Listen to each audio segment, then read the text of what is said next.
So please pay attention, and I am going to come very close to you, and that's going to be your signal. Your time is just about up. Okay? Richard?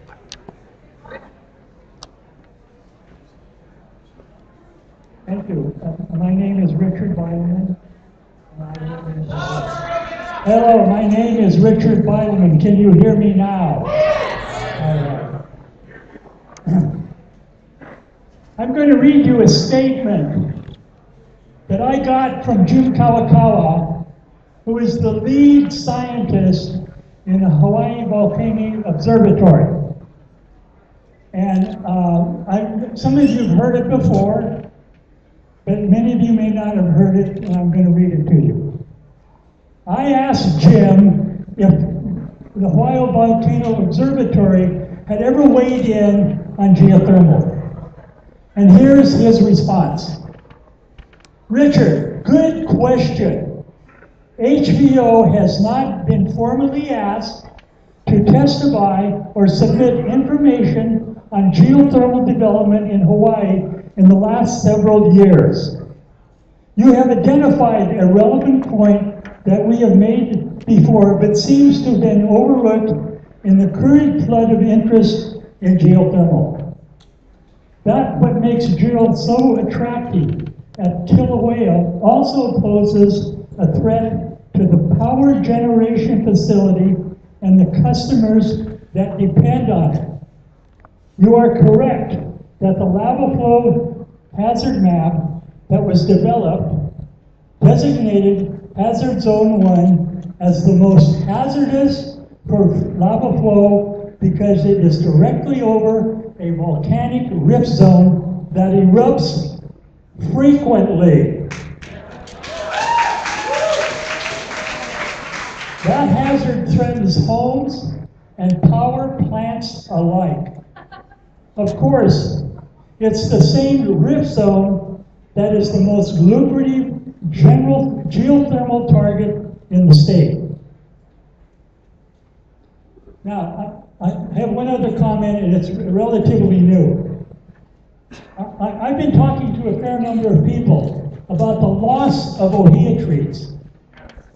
In our area alone, there have been over 100, and it's not it just kind of happened overnight.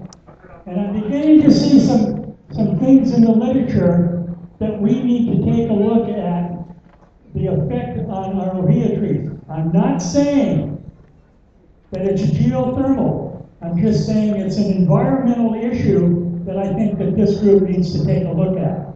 We actually had some tests done by both the state and U.S. Forest Service on some live and dead ohia trees in our area.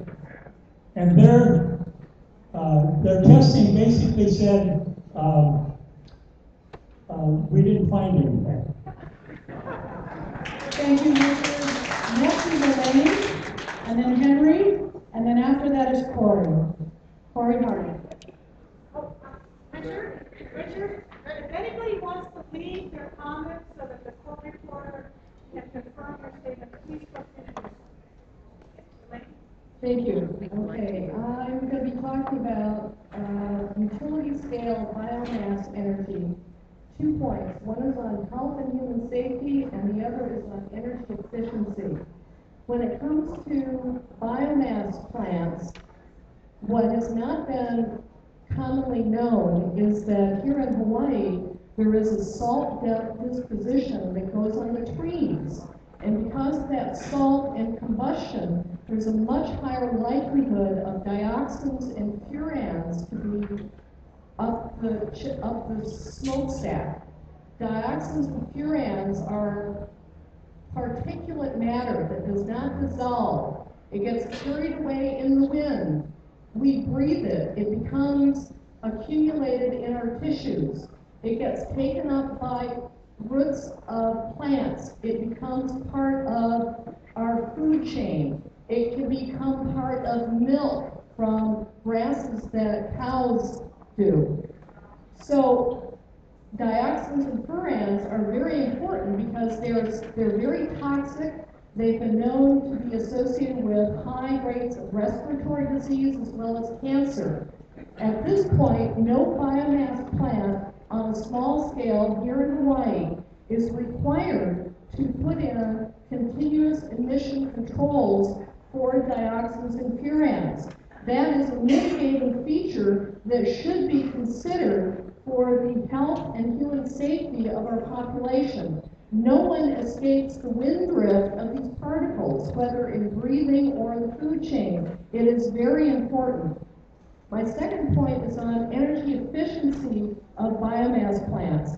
The state of Massachusetts recently did a science-based legislation that said that any biomass plant in Massachusetts must attain a 50% efficiency rate. The efficiency rates here in Hawaii are 23%. Why is that important? Why burn more wood to achieve far less efficiency? Make our resources go farther. Require that these plants become more efficient. That's good for everybody, and it's really good for having the resources last longer. Thank you. Henry, Corey, and then it was kind of Pierce. interesting. I'm ready to go. You? Yeah, let's go. Well, let me Aloha. Let me go call Michael and see. I'm Henry Curtis, Executive Director of Life of the Land. We're in a federal Oh, that's unique. We're in a Federal Energy Regulatory Commission docket dealing with liquefied natural gas that the gas company wants to bring in. And we're a party to 4 regulatory proceedings with the Public Utilities Commission, including Aina Ko'apono. I want to address 2 issues. The first is the Hawaii Clean Energy Initiative. The energy agreement calls for 1, streamlining regulation, 2, automatic approval, 3, minimizing public input, 4, presumption that the utility knows best, and 5, termination of the net metering program. I don't know of anybody outside of the utility that thinks it's a good idea. That's why they wrote it. And that's why it mentions Hilo in its companies 400 times and PEIS once. Because it's a Hilo-centric document. The second one deals with palm oil. A few years ago, the utility proposed getting palm oil to power their power plants. 87% of the palm oil in the world is grown in Indonesia and Malaysia. They account for 91% entering the world trade. It was a very weak industry standard developed by the Roundtable on Sustainable Palm Oil, called for 39 very weak international standards. Hilo proposed that they should have to follow 6 of them, and 33, as long as the company was working towards them, that was fine. And it didn't matter what they were doing on other plantations, just they had to be working towards them on the plantation that they got the biofuel from. So as long as the company was, quote, working towards no child labor, unquote, and working towards free and prior informed consent of Native people, unquote, that was fine.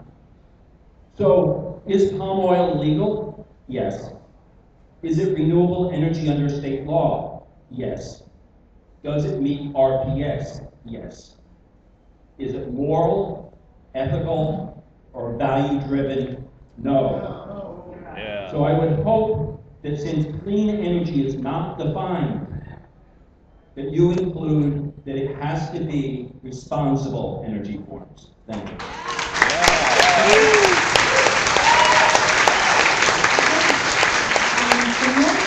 Corey, Pierce, and Kathy. And I really greatly appreciate that the speakers are keeping to the 3 minutes.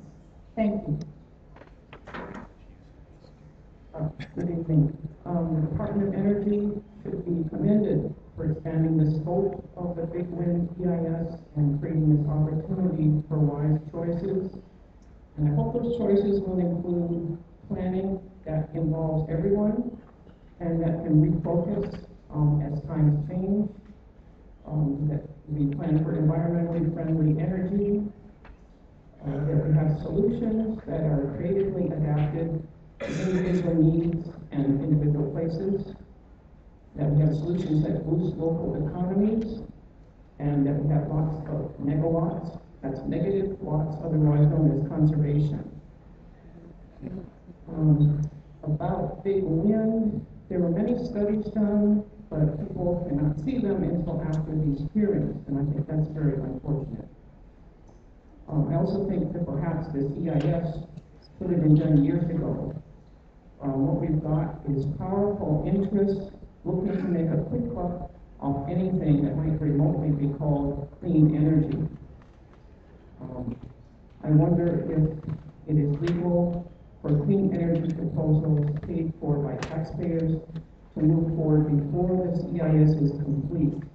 I wonder if funding, land, and other resources will be eaten up by proposals that look clever today but foolish tomorrow, and proposals that enrich a few people at the expense of many. Here's questions I hope the EIS will answer. What is the best way to plan statewide energy policy? We should look at the history, how we got here today with centralized energy and AC instead of DC. We should look at other states and countries. We should think about what planning should come from the top down and what should come from individuals and neighborhoods and islands. How will economic drivers affect energy needs? Right now, the military and tourism are the major drivers, but what if that changes to self-sufficiency for food and other needs? What happens after the EIS? We need a mechanism to monitor and report on results and impacts of EIS recommendations and be able to change course if needed. We need to think about the best balance between centralization and decentralization. I wonder if we should use a certificate of need model for any centralized energy. We use that for healthcare, and you have to get approval from the state planning agency before you spend a lot of money on construction of new devices. For centralized, who should own and control it? Government, business, nonprofits, consumers, locals, or off-island people. And we need to look at subdivision codes, zoning, public transportation, street design. Thank you. Corey. Next, I have Pierce, Jackie, and Jeff last. Good evening. My name is Pierce Myers. I grew up on Oahu and have been a resident of Lanai for more than 30 years. I traveled here to Hawaii Island because I'm not able to attend a hearing scheduled for Lanai next week. Thank you for accepting comments and acknowledging that the Hawaii Clean Energy Initiative needs to consider all renewable energy sources for possible use in our state. And as I'm speaking, and later tonight, I ask you please to take a look at the vinyl banner that's hanging back there on the windows. That's a representation of what is planned for Lanai for a wind turbine farm. I believe that the Department of Energy should focus its expertise on helping make each island in Hawaii energy self-sufficient. I ask that included in this PEIS, the Department of Energy provide our state decision makers with data comparing utility scale energy production to smaller community-based systems. These data need to compare construction costs, energy costs to ratepayers, and environmental impact. The data on environmental impact needs to be presented during 3 periods: the period of construction, during the life of the project, and during decommissioning. These data also need to show the cost to taxpayers and to utility ratepayers for construction, maintenance, and demolition. Given government tax credits and other incentives to developers, I would also like to see how much financial risk the utility and the developer are incurring in a utility scale project. I ask for these data because I suspect that there is little risk to the developers, and there will be huge energy cost increases passed on to ratepayers to fund these projects. This means the developer and utility will pocket profits at our expense. Should a utility-scale wind project be developed on Lanai, I'm deeply concerned about the responsibility for the removal of wind turbines after their useful life. As proposed, the footing alone for each turbine will contain 1,100 cubic yards of concrete. Removal of this footing and restoration of the area will be a huge expense. I suggest that should even one turbine be constructed on Lanai or anywhere in this state, decommissioning and restoration funds need to be escrowed or otherwise secured and set aside prior to the first shovel touching soil.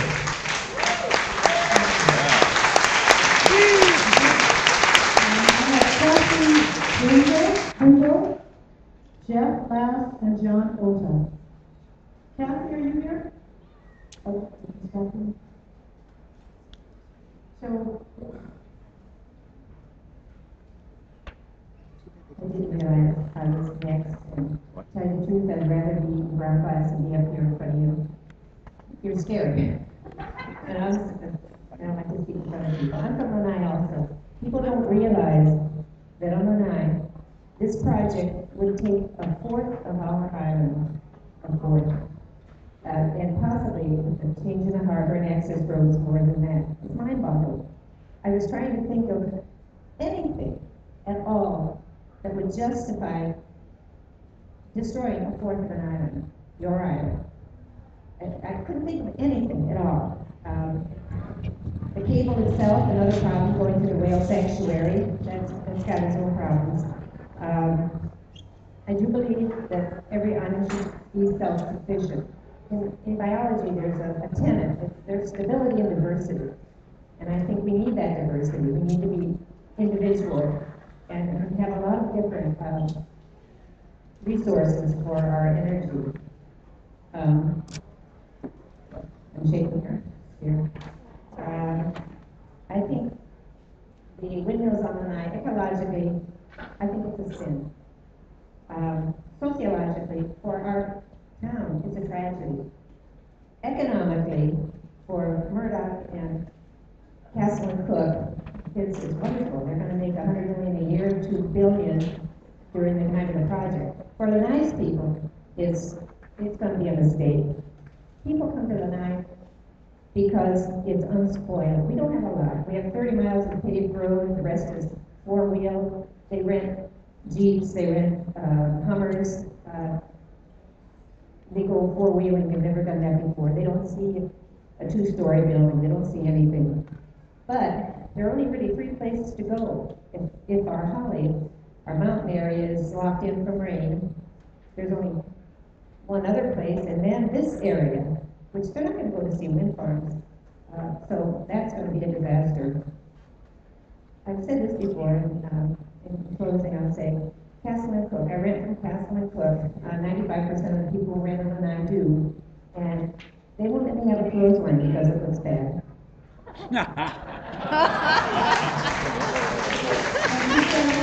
Next is Jeff Bass, John Ota, and Phil Barnes. Aloha. My name is Jeffrey Last. I've lived in Lower Puna for almost 30 years. I chose to live in the volcano zone 1, and I'm willing to risk losing my home to the volcano because of the sheer beauty of living here, where everything is so alive. Therefore, myself and all my neighbors should be part of this EIS and impact statement. However, we in the community feel that we are under attack by outside groups wanting to industrialize our beautiful, quiet countryside with complete disregard for the procedure, Bill 57 and 97. You are our last line of defense before the courts. I have been told that there are 10 to 20 drilling companies waiting in line to invade our community, and the only thing that's slowing them down are you folks. Having said that, I want to talk about geothermal and their health effects. There has never been a complete study of the effects of H2S exposure in Puna near the geothermal plant.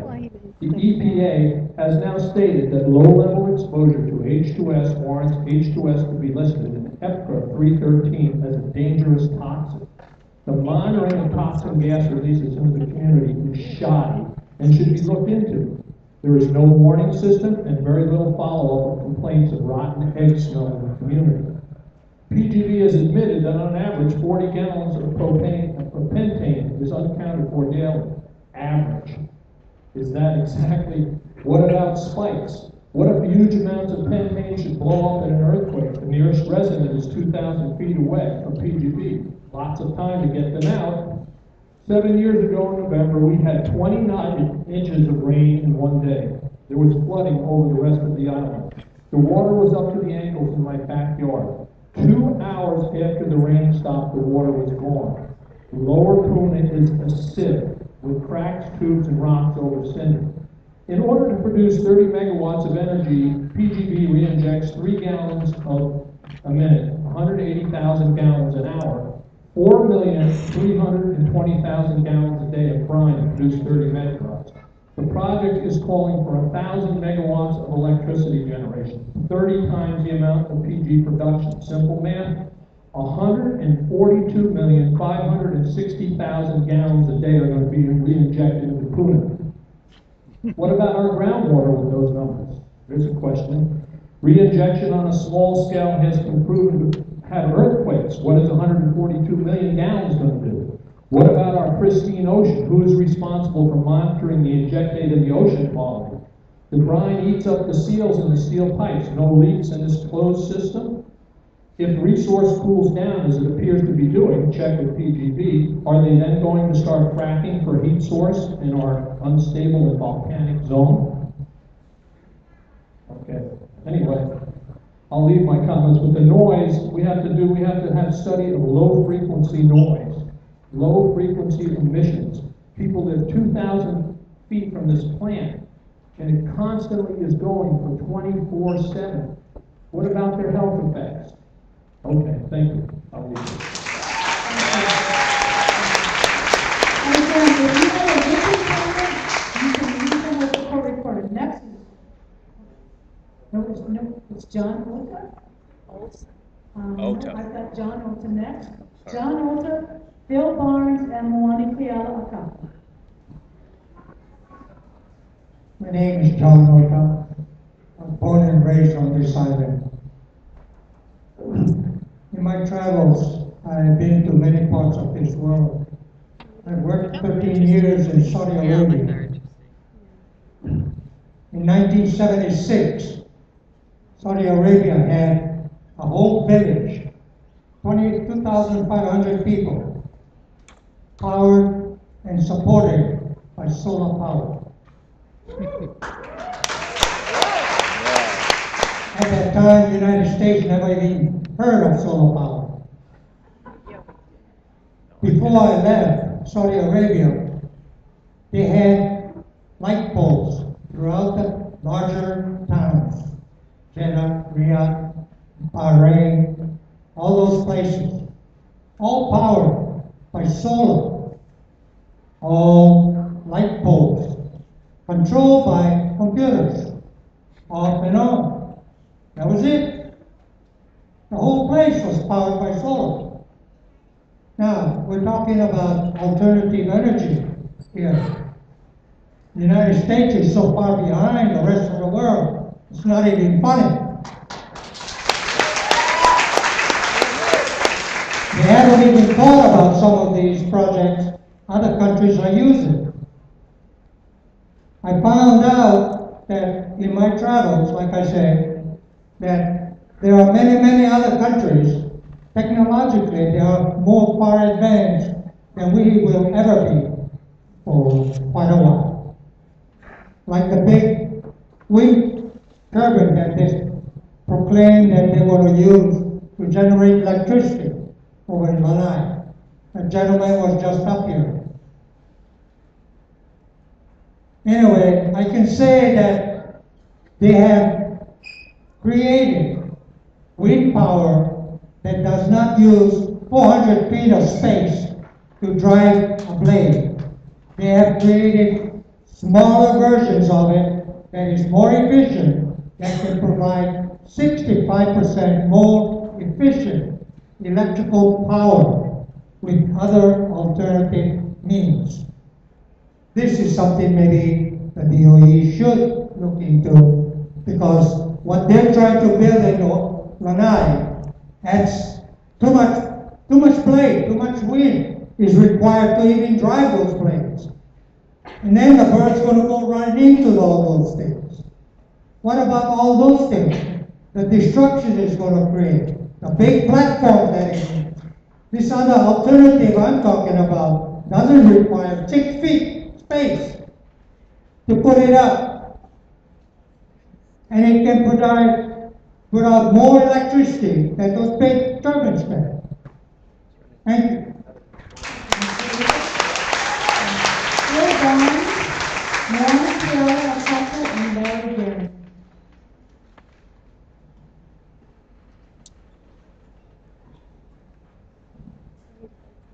Hi, I'm Phil Barnes, and I'm the Hawaii Island representative on the Environmental Caucus of the Democratic Party of the State of Hawaii. There are several underlying principles that must be taken into account when looking at the energy needs of our island. First is the reduction of greenhouse gas emissions by our reliance on fossil fuels for the vast share of our energy generation. Another concern is the high cost of our rates per kilowatt hour. The first step in any clean energy scenario is to undertake immediate energy conservation protocols to decrease our energy demand. This is by far the most cost-effective way to reduce our reliance on fossil fuels on a long-term basis. Once energy demand is decreased, it is much easier to meet our energy needs with renewable energy sources.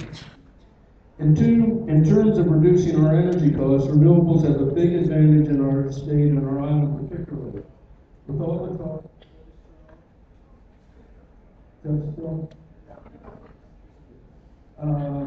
with all the talk about renewables. Wait a minute. Something screwed up.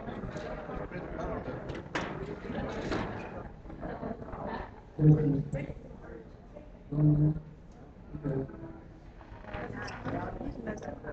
What's that? Can you hear me back?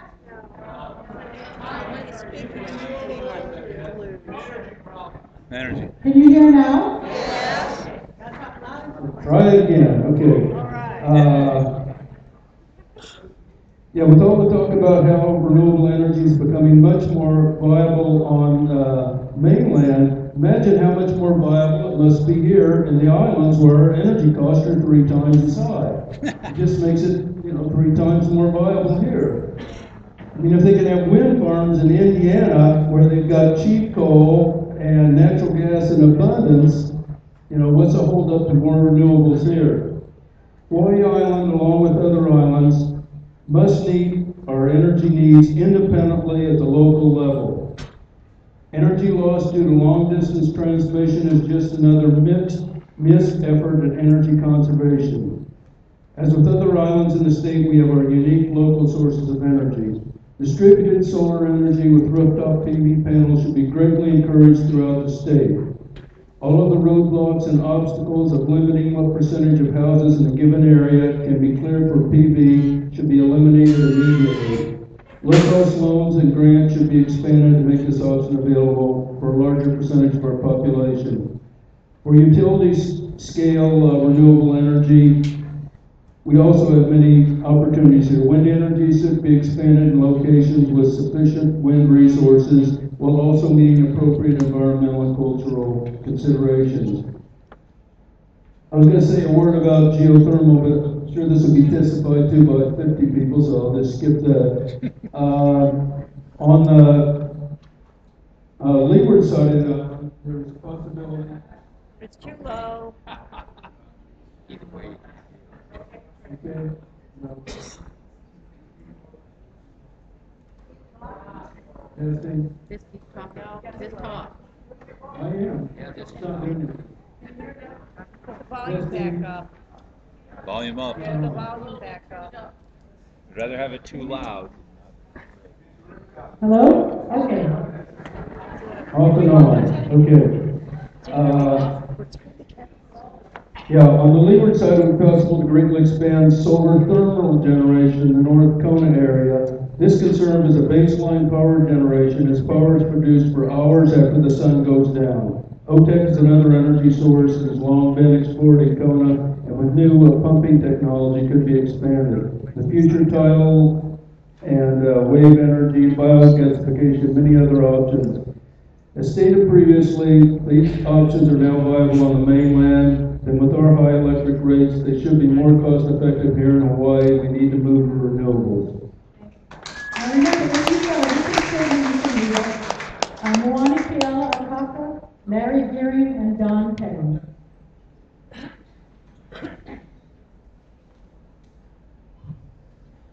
Aloha. My name is Moani Keala Akaka. Several decades ago, about 120 of us were arrested at Waiakele Opuna related to the geothermal. And some of those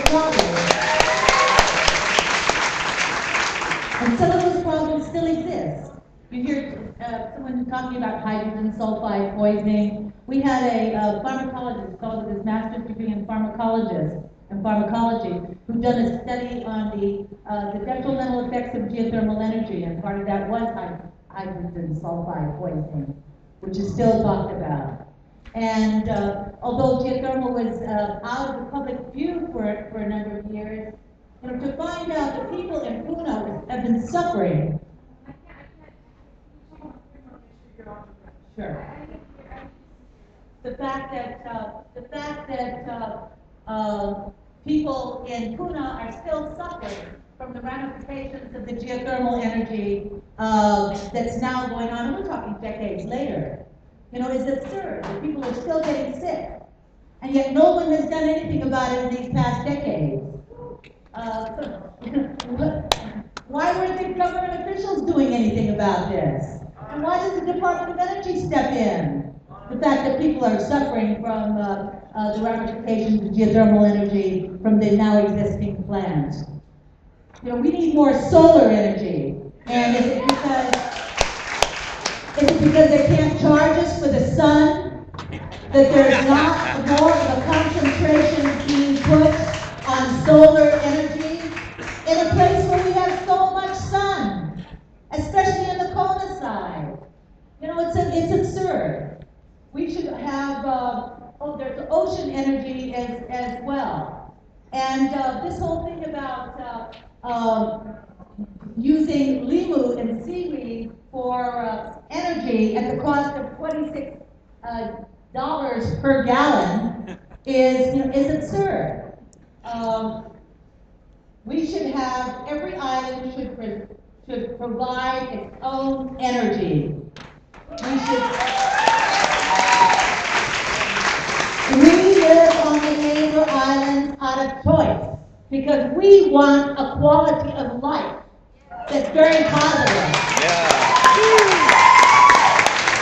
This table that pops out of the legislature out of nowhere at the end of the legislature, that can have environmental ramifications, not to mention what it can do to our reefs, at a time when globally they talk about protecting reefs. Because there are fewer and fewer fish that reefs spawn in and come from. And this is happening globally. If they talk about wanting this cable, we should not be industrialized for Oahu's electric light at a time when they're taking their best farmland and utilize it to grow more houses. Right. Woo! The neighbor islands are supposed to sacrifice our quality of life for Oahu's electricity life. That is nuts. I went to the Democratic Party convention, state convention, and you should have seen all of those Oahu people saying, oh no, we're all one state. We're all in this together. You've got to sacrifice, in so many words they were saying, the neighbor islands for Oahu's ever-expanding electricity. And that's a bunch of shabai.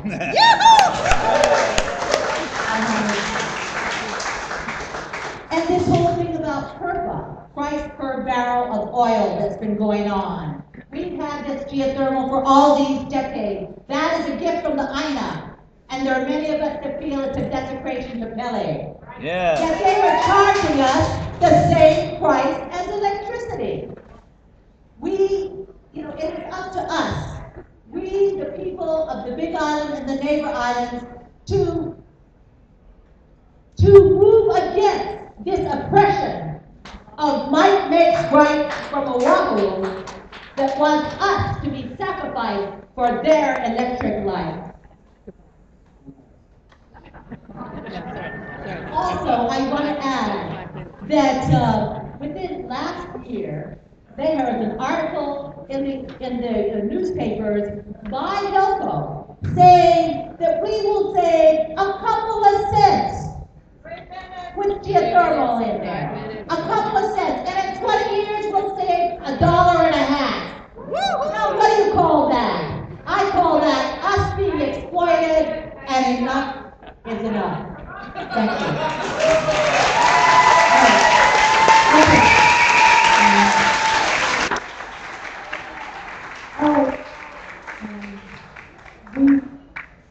It's for us to make this time, we're going to have to keep it 3 minutes. So I'm trying real hard to show you as much signal by standing as close as I can.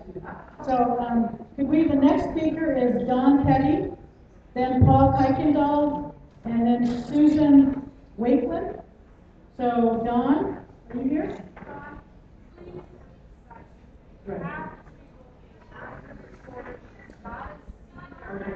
Did you hear that? You have to stand here so the court reporter can see you. And I know this is really emotional, but to accurately get your statement, she needs to be able to take it down. So Don? After Don is Paul Kuykendall and Suzanne Wakeland.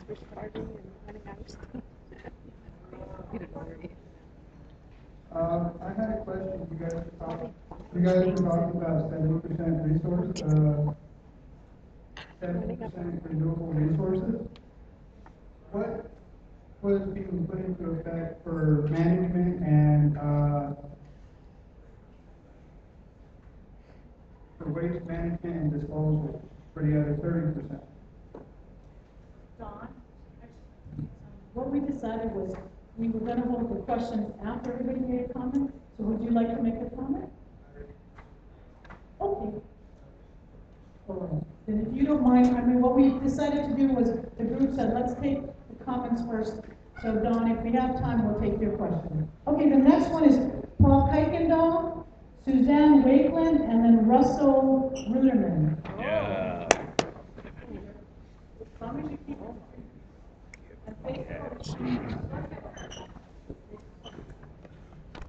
Mahalo for allowing the community to comment on energy development in the Big Island in the state of Hawaii.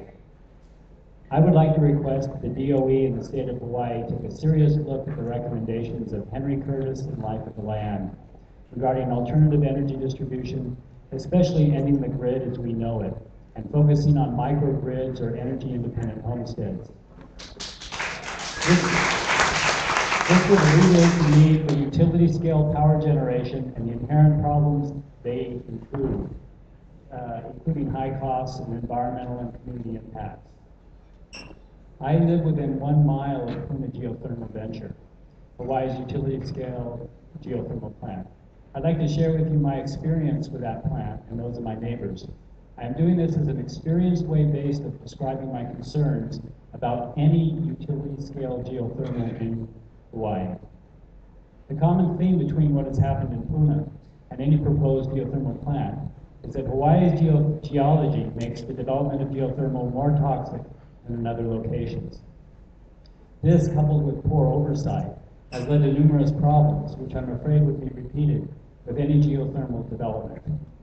It has also resulted in significant opposition to geothermal development in Hawaii and Puna. The DOE should not fund geothermal development because it offends Pele. Another way of saying this is that it is folly to build industrial-scale developments that drill into a volcano and allow the Zone 1. One major concern about geothermal power is the lack of community involvement and lack of state regulatory oversight. I ask the DOE to review this history and the damage that has been done with the people and the land of Puna. I request that the DOE study the steps the state has taken to bypass environmental laws and local and cultural needs. With the passage of Hawaii Act 97 this year, the counties have been stripped of their land use control over geothermal development. We are concerned about toxic and radioactive nature of geothermal brine and the health effects of low-level and high-level exposures. The geothermal brine contains, among other things, hydrogen sulfide, lead, nickel, chromium, radon, and mercury. We are concerned about catastrophic releases when there is a blowout or a well is severed in an earthquake. In 1989, a catastrophic accident, PGV, had a well blowout.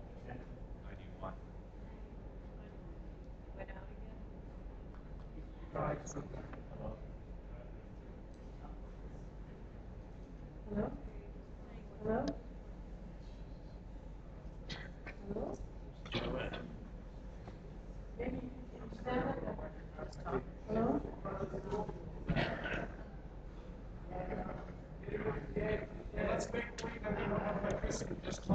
Okay, here it goes.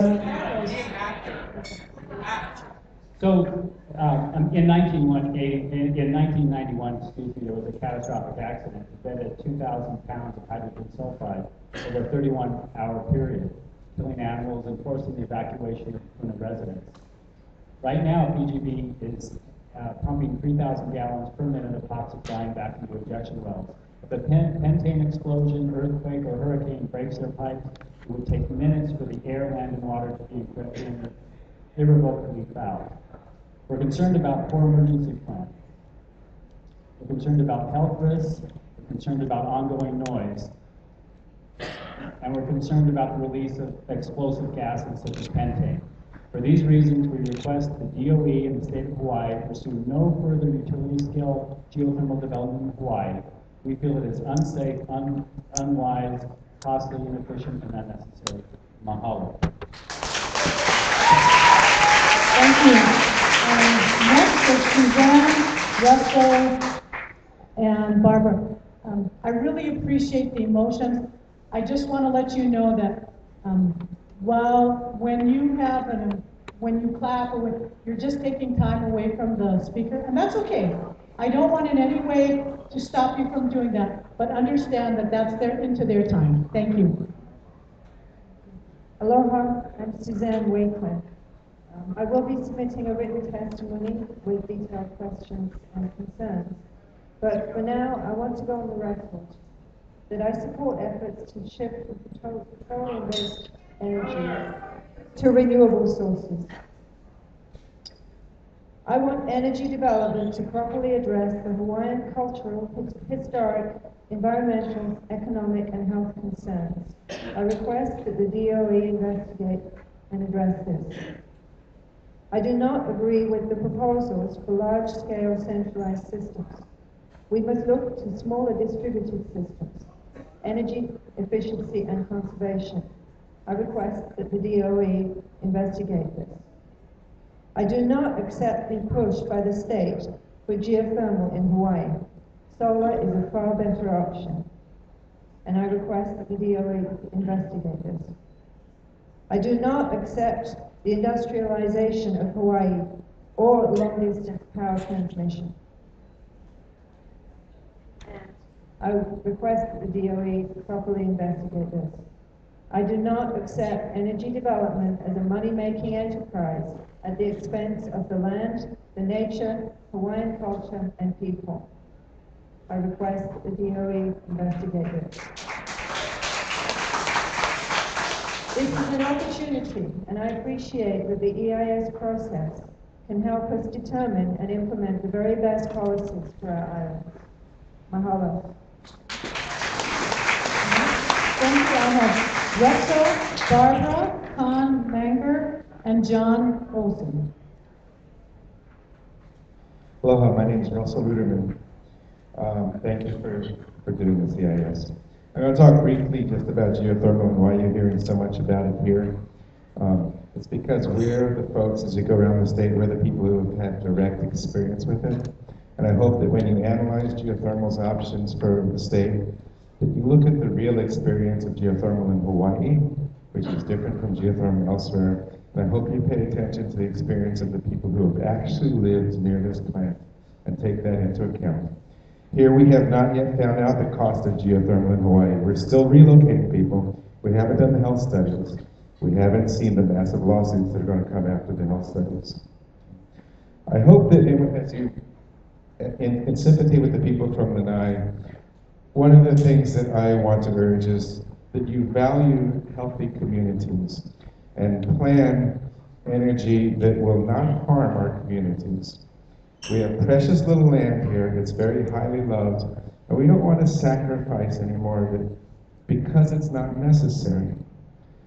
I really think that the safest and most reliable technologies should be highly valued for those reasons. To me, that's solar, wind, and efficiency investments. We need to address the issues that keep us from maximizing solar and solve that problem. In regards to the cable, I hope that you'll analyze the cost of the cable compared to the cost of localized sources, the cost of the same power sources located on each island, analyze the benefits of each island's self-sufficiency, analyze it compared to what power sources we could put at the location of demand, such as solar, and analyze the energy losses in transmission. I hope that in addition to comparing the cost of these options versus a cable, we'll also look at the reliability and the incredible problems we're going to have when the cable fails. I just want to briefly address the cost issues. We do face incredibly expensive electricity here on the Big Island, even more than in Hawaii. I run a group of grocery stores, and I'll say that unlike anywhere else in the country, our electric bill is higher than our rent in every one of our locations. And that affects people every day. It affects people in the price of electricity, it affects people in the price of their food, it affects poor people disproportionately. So please take that into account, especially with regards to the desire on the behalf of certain developers to add very expensive new items into our electric bills, such as the cable and inter-island connectivity. That's going to increase our costs forever. They're trying to get that in under the wire before you guys do your study. It's going to be disastrous for you. Thank you very much.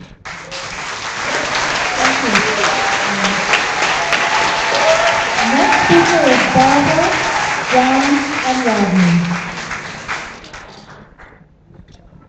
My name is Barbara Kahn Langer. I want to reiterate what Russell Ruderman just said. My energy background is from the time I worked for a very large nuclear power utility called Whoops in the state of Washington. Oh yes, it's not quite that funny. But what I did at that time was I was a lowly technical editor, and my job was to read and edit all kinds of energy scenarios, from biomass to different kinds of nuclear energy to solar and everything else. At that time, the big joke was Jimmy Carter and his solar-powered truck, which wouldn't go anywhere if there was a cloud overhead. That was in 1978. Look at us now. Just about everybody here uses some form of solar energy. In our house, in our place, we have panels on our roof. What I have as a great concern is that DOE will be looking at us as a large area where we need to be cared for in some way or place. And believe me, DOE people, we don't need to be cared for. We know it is way too expensive. We are self-reliant, we are intelligent, we know how to grow and produce food, we know how to care for our own selves, and we know how to work interconnectedly with our neighbors. We have a volcano up the road, kind of. Please pay attention to Richard Beidelman's comments about speaking to the A3O staff. I thank you very much. John Olson, Rodney Dorn, and Kevin Patterson. Good evening. I would like to address the issue of the cable. I would like to address the issue of the cable. I would like to be able to address the issue of the cable. As it now stands, it is a theoretical entity. I would like to be able to discuss with you intelligently on what it's going to cost, the impact it would have, where it runs, and what kind of power source it might be connected to. I cannot do that. This theoretical cable, though, has allowed the state to join all of the islands in this process to our detriment. It is no small matter that I noticed that the areas that have been targeted are areas of low income, predominantly of color, and are very easy for a large entity to prey upon, the utility. Now, where I come from, the Pune district, which has endured geothermal for 20-odd years, blowouts, leaks, explosions, the list is endless. While we may be low income, we have the highest level of home ownership in the state. As the previous speaker has indicated to you, we're not helpless, and we're not looking for a handout. So I'll give some other comment on this, but this is simply one area that is an indicator to me and many others who follow these issues for a length of time, the way that the Department of Energy, past and present, has been manipulated by the state and the conglomerate that owns the utilities on the major islands. If you get a chance to wander around Honolulu, you'll notice that the state capitol on its north and west side is surrounded by buildings owned by HEI. That probably isn't a mistake. Rodney Dorn, Kevin Patterson, and John Thomas. Rodney Dorn?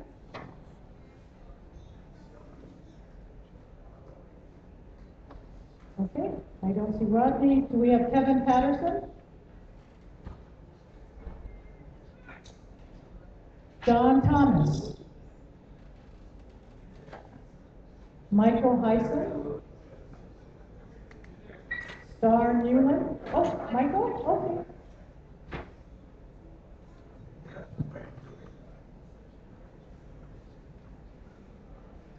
After Michael is Star Newland and then Michael Hollinger. Hello. My name is Michael Heisen. I've been working on dolphins, energy, propulsion, rockets, neuroscience, all sorts of things. Here's my comments. Oh, I'm sorry. Yeah, okay. I've been doing a number of things, things to do with propulsion, energy, physics, and I just want to address this whole topic. Basically, to kick it into the future, the issues involved in energy supply are obviously complicated, but it is clear we need to move towards self-empowering this island and the state with localized power. While we can do a lot with solar, wind, ocean energy, and the like, we are at a technical watershed. We are on the brink of having clean power from things like cold fusion, sonofusion, and other low-energy nuclear reactions, and perhaps even energy from the vacuum itself. The low-energy nuclear reactions recently had a 3,200-person conference where there was a demonstration of something like a cold fusion system, and that is now confirmed by hundreds of studies, and several such systems are nearing the market and should soon be off the shelf. That means that all the existing technologies suggested in your EIS scoping, while useful, may soon be completely obsolete. I strongly suggest that we look at all our options, including hemp for biofuel, which is yet to be mentioned and can create 1,200 gallons per acre given 3 crops a year. All the geothermal energy has been called renewable, but the resource cools off. It's been called clean, which is obviously false, since there are numerous effects of hydrogen sulfide, which is 30 times more toxic than cyanide, radon at 200,000 picocuries per liter, which is supposed to move if it goes above 4 picocuries, groundwater contamination, sick people near the plant, and the risk of catastrophic blowouts with up to 8.5 miles of lethal radius. All of this has been ignored by the Department of Health, which is their responsibility, for over 20 years. And finally, geothermal is hideously expensive. Some $300 million to get 35 megawatts makes geothermal at least 4 times more expensive than any other power plant I'm aware of. And all this comes before any ideas of billions of dollars on cables that have to go at great depths in lava zones subject to undersea landslides and the like. To call geothermal safe, clean, cheap, and renewable is plain wrong. It is already obsolete, and we have better options. Let's preserve the island and the state and keep it the paradise it already is. We have Sharon Newman, Michael Hollinger, and James Hedgepop.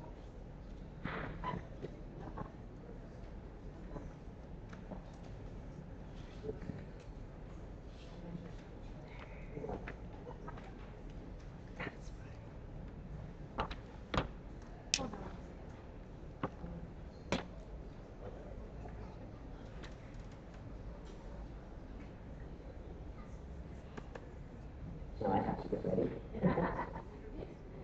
Well, aloha, first of all, and I want to thank you for joining us, because it means a lot out here in the middle of the ocean that the federal government comes this far to hear what we have to say. So we greet you with much aloha and appreciation for your willingness to hear us. For members of my community, it was 9 years ago this week that I had still been suffering from a loss of smell and taste from a geothermal well blowout believed in the days sometime between September 9th and 12th, 1993. When this happened, I was in complete shock, to be sure, and I was scared, because I was told this could be permanent, and I spent 3 weeks wondering, am I ever going to be able to smell or taste anything again? Now, this was kind of a moderate blowout, one that was hardly even reported, but I was scared. Currently, I'm working with honeybees. We have the Bee Buddies project, which Amir supports, and we're doing a big event in Kalapana tomorrow. But if just a little bit of a blowout blew out my sense of taste and smell, what is it doing to our honeybees? Our honeybees are already so severely and profoundly in danger on this island. So many things that are assaulting them, and now these things are going to all the other islands. Everything we can do to temper and mediate their environment and ours as well is going to do good for all of us.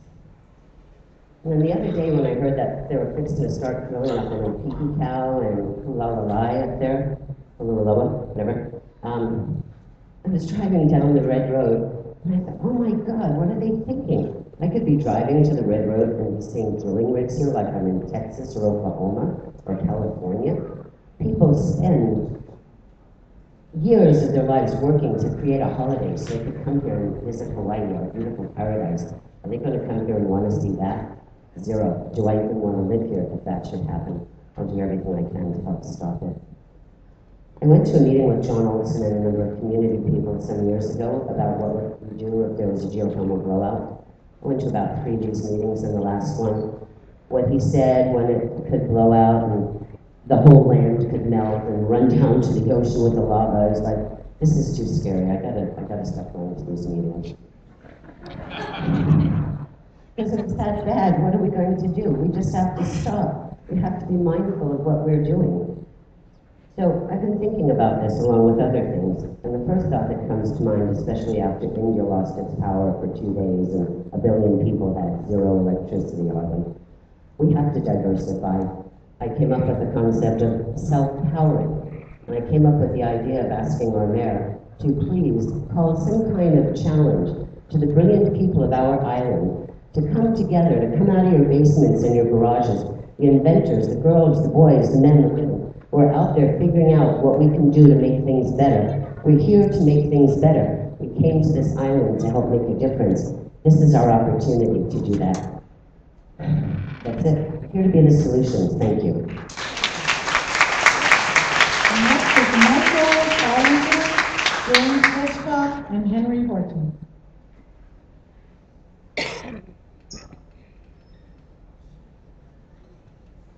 Aloha guys, thank you so much for coming out here and having the opportunity to listen to us. I know most of us really appreciate to be a part of the process. So many people touched on so many things that I wanted to touch on. One of the things I wanted to make sure you guys thought about was you take into effect what the energy plans for the entire state would do for development, because that very much is a environmental impact. What does this much energy do for the developers and what they would possibly want to do with our islands, especially with the new state entity, the Public Land Development Corporation. So please just keep that in mind. Realize that we are not Oahu. We live here because we are not Oahu. We do not want to be Oahu. The other islands are not Oahu. Lanai is not Oahu. All right, thank you so much. We have James Hitchcock, Henry Horton, and Bill Collins. Thank you folks for giving us all the opportunity to speak about this. I didn't have anything prepared today. I don't think I needed to, because a good many of the points that I would have spoken about have already been covered. I can't think of any one issue that's more important. Well, there probably are, but I can't think of one that's more important than the other. So I'll not get into specifics, but I want to go on record as being vehemently opposed to almost every project you mentioned tonight. The energy cable, geothermal, which I'm personally interested in and involved in because I live a mile and a half from BGV, and my wife and I have both suffered major illnesses because of it. We have no doubt in our minds that it's because of geothermal that health problems have occurred. And, I don't know, apparently nothing's going to get done tonight, but I hope some of the information that you collected will go toward the EIS that you will be working on and producing.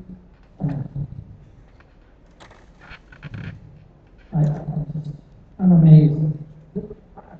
I've got about 20 pages here of stuff that I could have gone through and picked out a few major points here. I don't see any point to it because it's all baloney.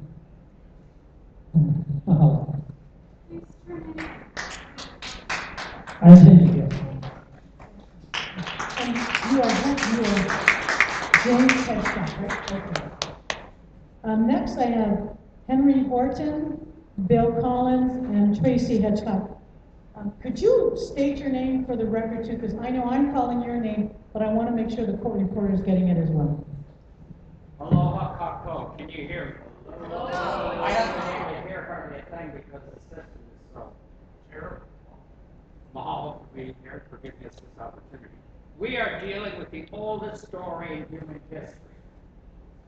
One with huge environmental impacts.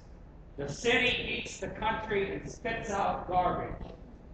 It destroys the land and calls it development. With talk of 100 to 1,400 megawatts of geothermal development on this island, we are looking at Puna becoming, and Ka'u, becoming an industrial wasteland. Windmills on Kauai and Molokai is the same story. Let each island develop and utilize its own energy. And I have a question. Why do you think they call it power? Well, the real power is looking at me right now. Yeah. We will not let this happen. I first heard of Puna from the 22nd April 1986 Time magazine cover, when all of the heroes were up there. I live right next door, and I'm in the middle of this. And it's not going to happen. Let each island develop its own power. I live on solar, by the way.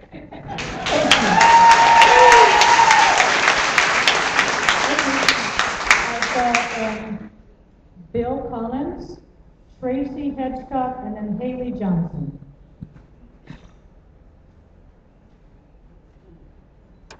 My name is Bill Collins. I'm going to speak quickly. I'd like to discuss industrial hemp as part of the solution to Hawaii's energy situation. We can address 4 or 5 of your categories that can be tailored as needed. In Hawaii, in '96, the city of Thielen introduced Hawaii's first hemp bill, HB 305, to allow a research plot to be planted. The research was conducted by Dr. David West and completed in 2003. His conclusion stated that it would be possible to create a variety of hemp that would grow 10 feet tall in 3 months here in Hawaii. It's 90 days from seed to 10 feet. Yet 16 years later, all we have is more hemp bills allowing more research that are to take effect in 2050 if they're passed, rendering them completely ineffective. In those same 16 years, Canada has created a $1 billion hemp industry. Hemp biomass-derived fuels and oils can replace every type of fossil fuel energy product. Hemp can be easily processed for biodiesel, cellulosic ethanol, methanol, feedstock for gasification, and pelletize. The biomass has 8,000 BTUs per pound. 1 acre produces an average of 10,000 pounds of biomass and 1,000 pounds of seeds every 3 months. With these numbers, I conservatively calculated that less than 1 million acres would satisfy the state's entire 284 trillion BTUs of consumption. If we commit to 10% of our 100,000 acres, this would satisfy 10% of our consumption and keep 10% of the $6.9 billion that we spend on petroleum products, which means nearly $700 million remains here in our farmers' hands, and small business hands, and our local economy. So our energy needs grow, our community will become stronger. Hemp has been an important crop for humankind for thousands of years. In addition to energy, hemp has thousands of benefits. It can be used as food, textiles, building materials, livestock feed, bioremediation, which means it will repair damaged land. It requires 0 pesticides, 0 herbicides, there's 0 waste, and 0 sulfur emissions from the biodiesel. Hawaii is the perfect place to seek biological energy solutions. And hemp can grow in all of our 11 different climates, up to 12,000 feet in some varieties. 8 states now grow industrial hemp, and 23 more have legislation introduced. 31 countries grow industrial hemp.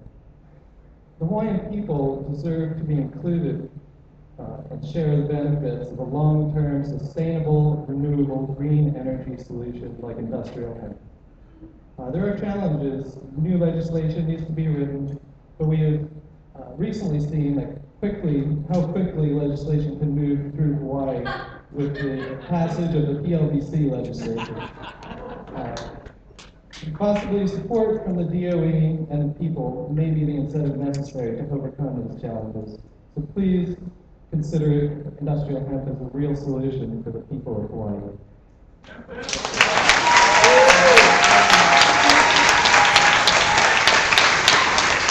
Next is Tracy Hedgecock, Haley Johnson, and Maria Steele. Aloha, I'm Tracy Hedgecock. Thank you for joining us here tonight. I agree with everything that's been said here tonight, so I'm not going to go over it all again. Environmental impact statement.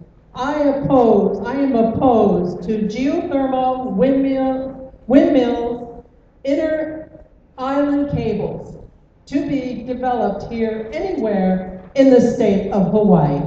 Thank you very much and good evening. Next is Amy Johnson, Maria Steele, and Matt, is it Richards? Aloha, my name is Haley Johnson. Thank you for being here. Some questions I'd like to propose to the EIS are, what are the risks of drilling in a lava zone 1 with high volcanic activity when there are studies that link geothermal wells to causing earthquakes and inducing seismic activity? Has the EIS considered the huge economic losses if operations are disrupted by this volcanic activity? Why locate geothermal plants in an area where HELCO is ranked 4th as the energy source for people, below solar energy technology? Why hasn't solar energy been a safe, cost-efficient energy source been considered before such a destructive, dangerous, and highly toxic option? How will the industrialization of Puna affect the tourism industry, which is a source of income to many residents? The EIS should conduct a third-party health study on the impacts of chronic exposure to hydrogen sulfide emissions. The EPA has determined cause irreversible human health effects and the effects of constant noise, night light, and toxic emissions on the plants, animals, birds, insects. How will this affect our environment and the bees?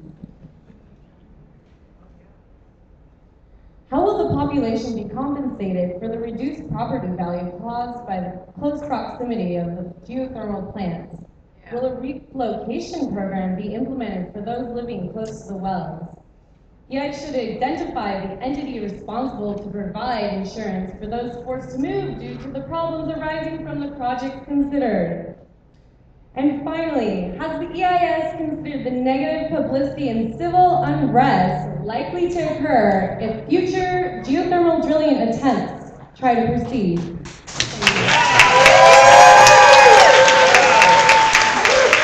I have Maria Steele, Matt Richards, and Toby Hazel.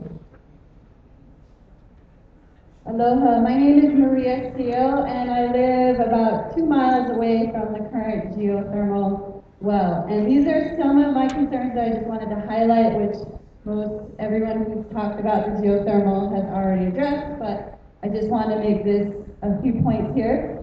The EIS should address the impact of hydrogen sulfide gas produced by the geothermal plants, which is a lethal poison, on the people, plants, and animals in the surrounding areas. They should address the impact of geothermal drilling in a highly unstable region such as Puna with high seismic potential. The EIS should address how rural infrastructure will be affected by industrial scale traffic and activity. They should address the scope of an evacuation plan for geothermal activities in rural areas and what standards will be used and how will it be enforced and executed. They should implement an independent third-party health study to address the issues of noise and toxic emissions. A mixture of nasty chemicals are released, and the small existing PGV well has produced already emissions that have exceeded a lethal dose for humans, with 18 civil defense emergency blowouts and leaks. The DOE and EIS should address the cost for the undersea cable to Oahu, expected to exceed $10 billion. That's totally crazy. That amount of money could put a solar hot water system on every roof in the state. That's phenomenal. I agree with what everyone here is saying and about having each island develop its own truly effective, sustainable power, which encompasses economic, moral, cultural, and environmental solutions. Thank you very much.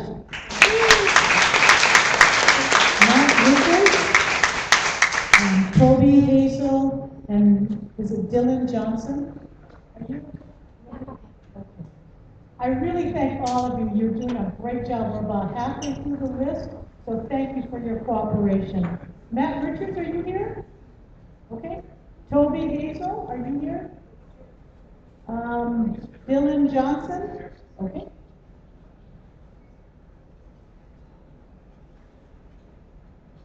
And after Dylan is Judith Muro, and Laura Travis. Hi, the EIS addressed the impact of hydrogen sulfide gas produced by geothermal plants, which has been proven to be a lethal poison. I know this has been talked about many times, but I don't think it can be repeated too many times, as this is a serious health threat to people living.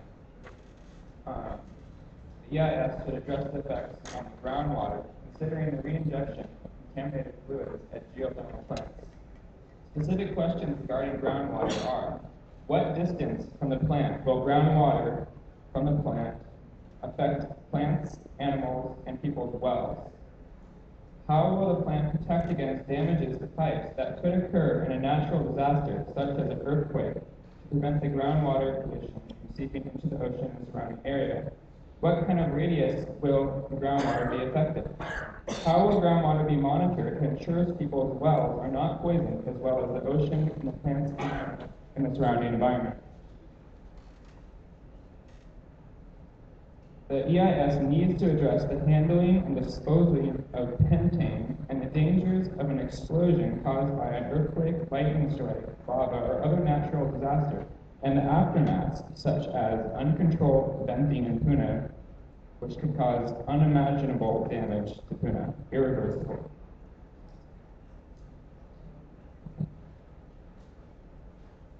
What is a safe distance to locate a geothermal plant from residents, considering air, water, and noise pollution? This is a serious question that needs to be answered with a real health study and real science. The EIS should address the psychological damages due to loud noise and sleep deprivation caused by loud noise that goes on 24/7. How will hydrogen sulfide and other pollutions be monitored to ensure only a safe level is being released? And how will this be enforced? The EIS should address: will people living near new geothermal development need to be relocated from their homes? Who will compensate people who need to be relocated?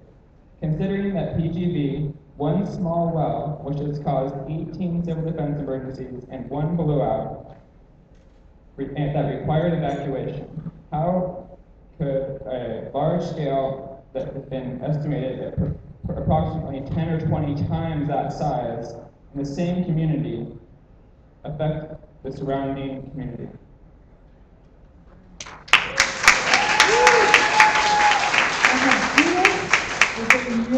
Muriel, Laura Travis. Is Judith here? Okay, great. After Judith is Laura Travis and Tom Travis.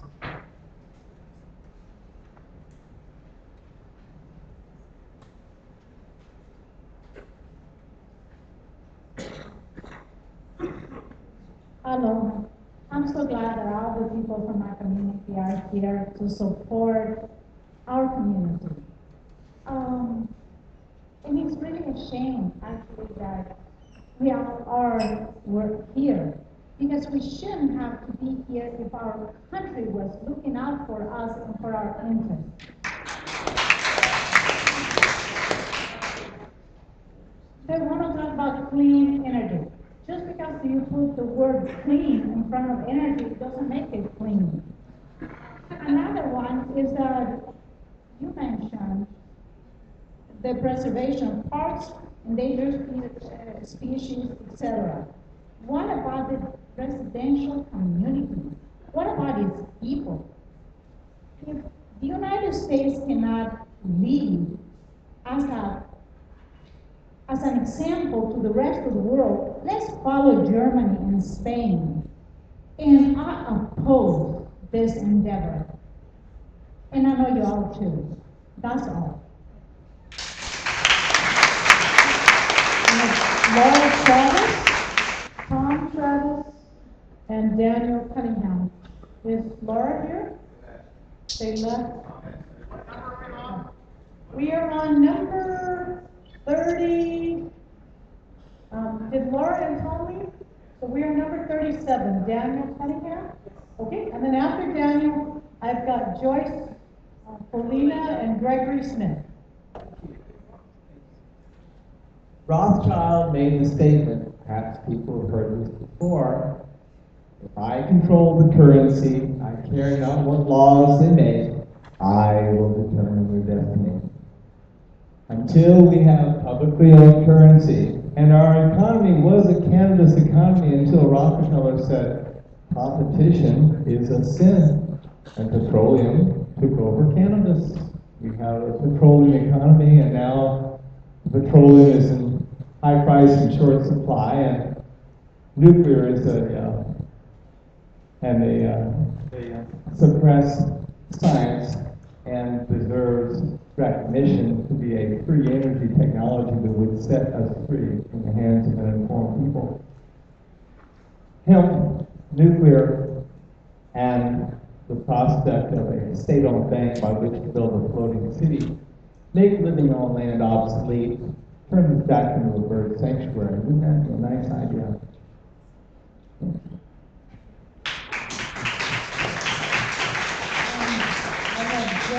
And after Joyce is Gregory Smith and Martin Black. Thank you. My name is Joyce Folena. I've been a resident of Hawaii since 1983 in November. Sorry. And I'd like to say that I very strongly oppose any further geothermal research, development, drilling in my Puna district. And the reason I oppose this is because I was living in Kalapana Studio Estates, which is in the Kahena area of Highway 137, a coastal road of Puna. During the blowout, it was about 8.5 miles straight. We're at the coastline from PGV. During the blowout, I was awakened at 8 o'clock in the morning, which was late for me to sleep, and I was lethargic. I heard a roaring sound and thought that Pele had erupted up on the ridge above me. Studio Estate is on a hill from the shoreline on up. I called the police department at 8 o'clock.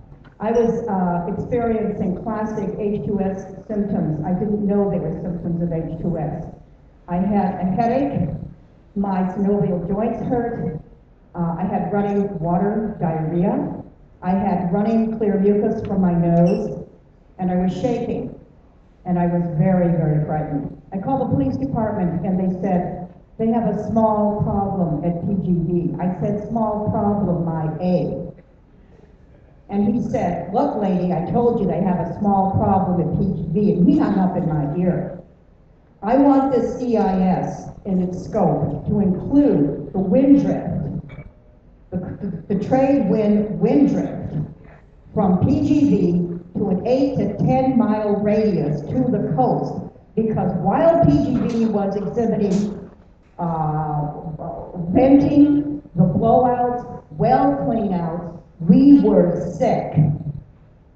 And then when I researched H2S poisoning, I realized we have to have studies for low-level, long-term H2S poisoning and all the rest of the particulate matter and all the rest of the gases that PGV's been expelling. I want to clear up something that was said at our county council meeting recently by Mr. Michael Kelly-Kinney, the plant manager.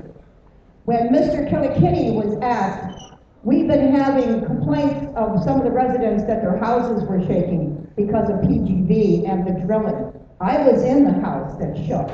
I was visiting my friend Aurora Martinovich because I wanted to check up on her story that her house was trembling during drilling procedures, which went on for 120 some days. Their permit was originally 45 days of drilling. I sat in that house and at 5:45 it started shaking. So I asked Larry, who is living with Aurora Martinovich, and Aurora has been relocated since then, thank God. And Larry said it happens every night, they step up and drilling.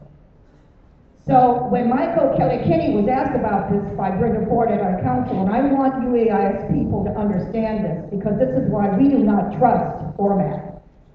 Michael said, I will, Michael said, well, there are papaya farmers around here, and maybe it was their bulldozers. There were no papaya farms within that close vicinity of that house, and no papaya farmers use bulldozers. This is one of the lies of the many lies we've heard from Format. Please help us. We have Gregory Smith, Martin Blacker, and Galen Kelly. Gregory Smith, thank you very much for coming out. And I'm very happy to say, as a word to the people that are fighting this insanity, this greed that we are being imposed on, is that the grid is dead. The grid is gone. It's a walking corpse. The fact of the matter is that this company has actually scooted itself into a corner it can't get out of. No matter what they do in the future, your rates, if you're silly enough to be on these companies' service, if you call it that, you guys are going to get higher rates no matter what they do.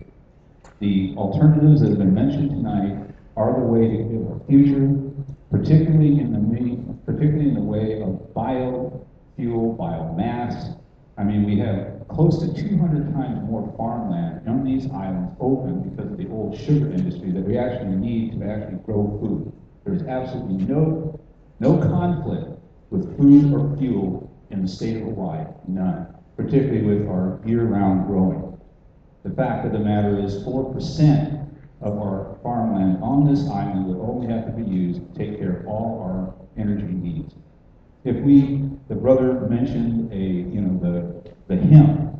Well, there are hundreds of different feedstocks that can be site-specific, specific to the island, that can be used in biofuels. If we use, for instance, the Brazilian model, which they do grow sugar down there, it's a sugar mill, but it's not like the old sugar mills here. What they do is not to produce just molasses and sugar. They're supposed to produce, and they do produce 2,400 of these plants in Brazil today. They produce alcohol and electricity. In other words, these people have broken the back, Brazil has broken the back of the oilarchy in their country. They have a thriving economy while the rest of the world is dying economically right today. And that's the point. We have a bright future here. All we have to do is get away from the corporate stranglehold that we're in today. And we're doing it. I live off power for 24 years. I've been through 15 of these brownout, blackouts, and other crap that Helco's put on us. And guess what? My lights have always stayed on. And I'm sold. Thank you. Malcolm Blackwell, Galen Kelly, and Anna, and then Jim Albertine. Aloha, everybody. My name is Martin Blackwell with the Rapid Resolution Center for Change. Mahalo for being here this evening. There's an old saying, the only thing constant is change. That being said, that means that change is the one thing that we're always dealing with, and it's always creating some level of stress for us. What our stress response is attached to it. If we're not willing to stare that in the face, then we will make horrible decisions for resource management. And we're at risk of blindly going forward, doing things that are not in the long-term comfort investor community, just for the immediate comfort of the moment.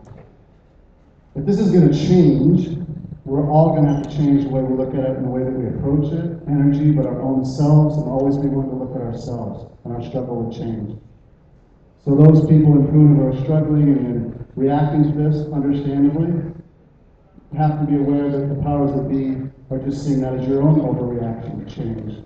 Change is the common language where we will build a bridge. So imagine change is in the room with us right now, and this is what change has to say. From the eyes of change. Hopefully it won't go over my 3 minutes, but hopefully it'll be worth it. From the eyes of change, I see you adults struggling to know what is best. Be careful not to fight like children claiming that they have what they have is better, rather than sharing your toys, your personal perceptions. Try not to shoot down each other's views out of fear, rather than combining them in the middle for optimum resolution and results. Be careful not to claim to know with certainty what you cannot, as you all can be blind to your own need for comfort and how it moves you. You may claim, don't worry, this is best for community. Yet whatever you promote is best for you and your specific family, and not necessarily for the greater community. You may say, well, they are just overreacting and resisting change. Maybe, maybe not. Perhaps you are selfishly unaware of your own selfish, fear-driven greed for comfort. Maybe their fear is valid that the greater community is changing not for the better, but ultimately for the worse. Perhaps there is a better way that you have yet to see, as you are perhaps blinded by knowing. Were you ever wrong? You did not think so at the time. What if this is not one of those times? You cannot know. You cannot see the future. You can easily blindly roll forward like a moth into the light, seeking excessive comfort, and when their wings are burned, it is too late. You larger groups or corporations can go blindly into other areas to develop and end up frequently raping the resources for your own unaware, selfish, fear-driven greed. The families may overreact, resistant to change, and the fear of uncertainty it delivers. You may underreact, unaware, that what you do is only best for you and your family, as the greedy addiction to escaping comfort destroys the very greater community you claim. I'm going to cut it short because I already have the 1 minute thing held up, so I'll get to the point, I guess. An open mind is willing to doubt everything it believes and believe everything it doubts. Otherwise, if you cannot enter with an open mind, leave the process. You are crippling yourselves, your family, and your community. Hold yourself accountable for your deeper, insecure self. Unite in the middle to share perceptions as if they may or may not be correct. Go forward, open to change. Remember to breathe together, and if the tension rises, be quiet immediately. Breathe, and let the tension, fear, and anger subside. The truth only comes in the calm between the waves of change. I will be watching, remembering, and unified. United we stand, or divided we fall. Mahalo.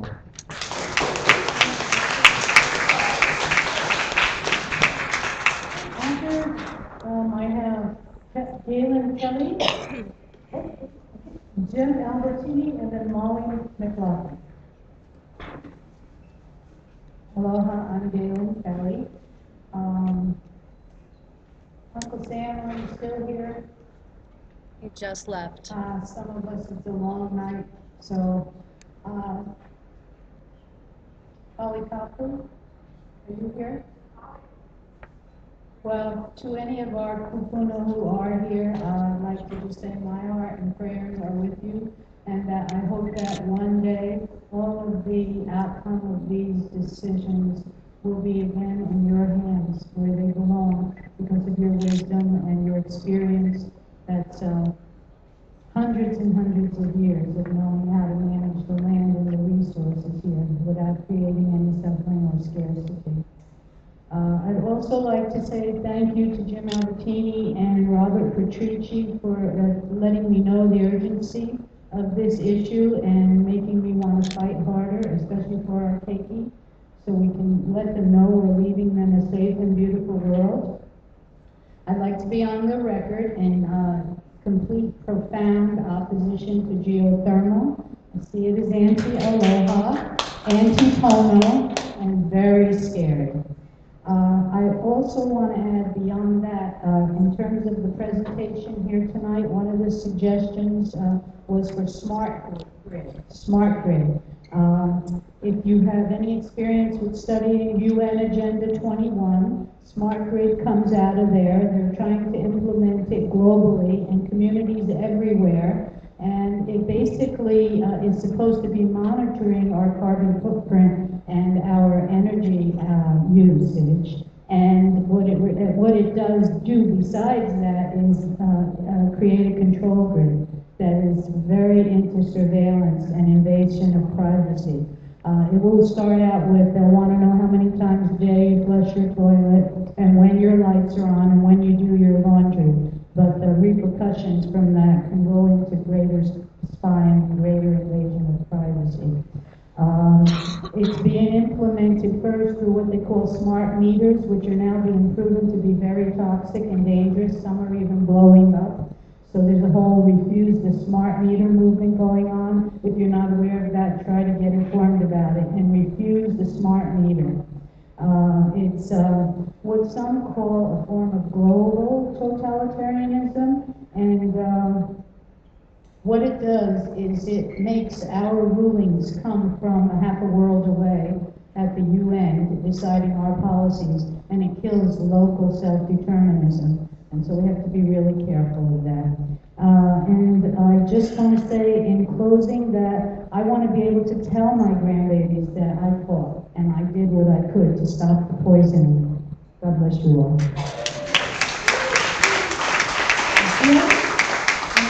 Jim is Molly McLaughlin, and then Pua Ekahan. Are you?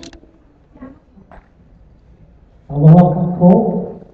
Like many of you, I'm a Puna resident, and for the last 32 years I've been living off the grid on small-scale solar power. And one of the first things I learned is that putting money into efficiency is a much wiser choice than always increasing energy production. That's number one. Number two, I think the county and the state needs to declare an immediate moratorium on every aspect of this geothermal and the wind cable systems that are being planned from this island and from Maui. Stop that process until the whole EIS thing is completed. Otherwise, the cart's before the horse. Number three, the county and the state should require bonding for the damage that PGV admits can be done. In the earlier environmental studies, they said that a major earthquake would shear off the wells, causing massive blowouts, requiring a permanent 8-mile diameter evacuation zone with a real estate value of over $1 billion. PGV told me that their current insurance policy is $25 million. So what that means is that the taxpayers will be stuck holding the bag when Ormat leaves Hawaii after a major disaster. Point four, I hope you are aware that Helco's parent company is HEI, Hawaii Electric Industries, and the president and CEO of HEI is Constant Lau. And the Bloomberg Business Week disclosed that her annual compensation for the year 2011 was $5,296,000. That makes every ratepayer a contract slave laborer for the obscene salary of the electric company's CEO. Point five. One of the major electric consumers in the state is the U.S. military, the occupiers of the independent nation of Hawaii. And they've been pushing for massive taking over of ag lands to create biofuel for its warships and bombers. I say not 1 square inch of ag land should go for biofuels to fuel the war machine. Yeah. And the last point is a moral point. And I appeal to all of you. Many of us here are non-Kanaka Maoli. We're living and blessed to live in this sacred place of Hawaii. And we need to be reminded that the native people's religion has Pele as a deity. And we're seeing the international news today that when people make films that disrespect other people's religion, and when we drill into people's deities, we're asking for trouble. I ask you all to support the native people in respecting their religion. No geothermal drilling. How?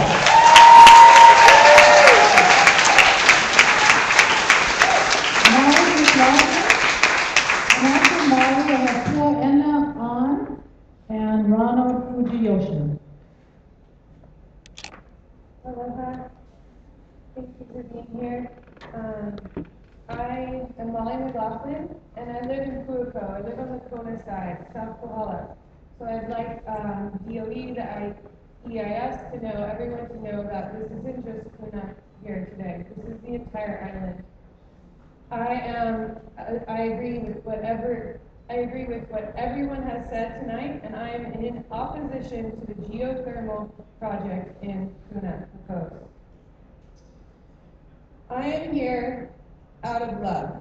Everybody here tonight is here for love. Nobody is hateful.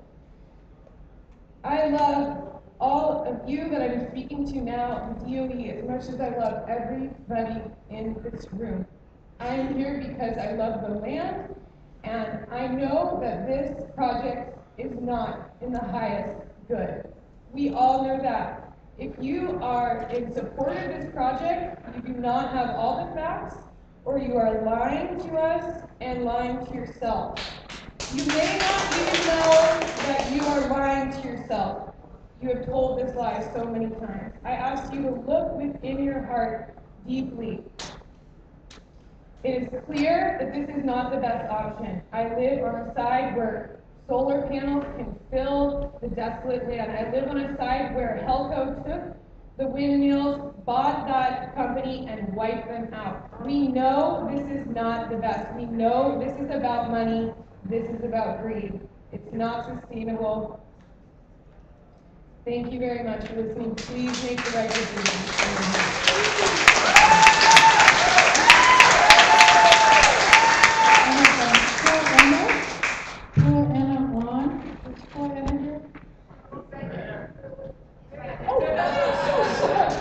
I apologize. And after Poor Anna is Ronald Fujiyoshi, and then Lisa Hildwire.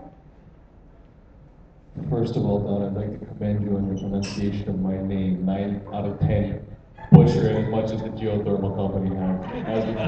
Okay, for the most part, I'm going to stay away from the geothermal issue because, fortunately, big ups to the Puna community who's been coming out and showing opposition to this issue. And, of course, this EIS scoping and all this has to do with more than just the geothermal issue. However, what I would like to recommend to the, I don't know if you guys are a committee or what, but to the EIS people is that, for one thing, I'm glad that somebody did touch on this, and I would recommend a more stringent definition of what is considered to be clean and renewable. Geothermal being the obvious one, and then biomass, you know, a wood stove, a really, really big wood stove. Come on, guys.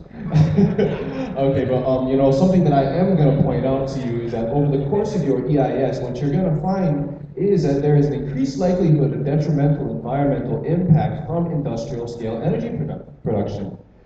Again, geothermal, the wind farm in Lanai, the massive cable, and I'd like to remind you folks that feasibility should be synonymous with practicality. Now, let's think about the practicality of, for example, subsidizing microturbines on every building bigger than 2 stories.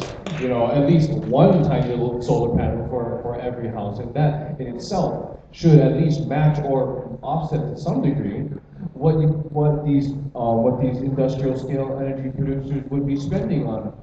Oh, jeez, I mean, think about how massive these turbine towers are. Let's be practical here. Let's see, what else here? Yeah, well, you know, in the ending of the presentation that I did catch, I did notice that, you know, the folks are going to give a fair shake to everything, you know, but I have to honestly say that, you know, any of these profit-driven industrial utilities, they don't deserve a fair shake because, back to my original point, you're going to find an increased likelihood of detrimental impact. And my last point that I want to make to you folks is that I do exercise caution in whatever recommendations that you make, because the consequences of these recommendations, the public, they are far-reaching. The geothermal issue started 25 some odd years ago. The issue only just came back up within the last 6 months. And people are still harping on it because it's still affecting people. It's not, I mean, yes, the environment, but the people who live here are part of the environment, these endangered species. I mean, the limited amount of land that we have to deal with here. I urge you people, and I mean, sorry, you people, you know, all due respect, but I sincerely hope that you folks are here to do the right thing, because that's what every single person here has been imploring you, whether or not it's particularly regarding the geothermal issue, or the wind issue, or the cable issue.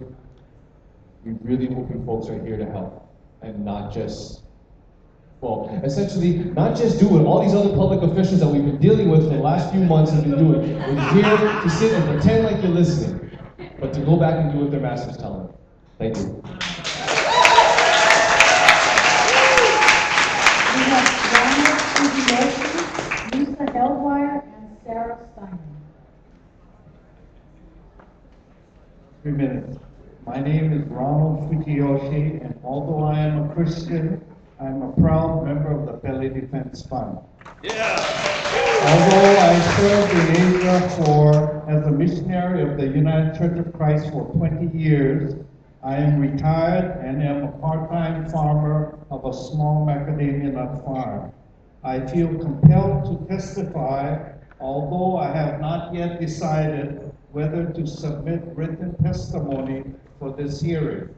Although I must believe that you who are sent to listen to us are good individuals, I hope you understand and take seriously the cynicism that you have heard, especially from Kanaka Maoli. I, for one, do not believe the United States of America has any jurisdiction here in Hawaii.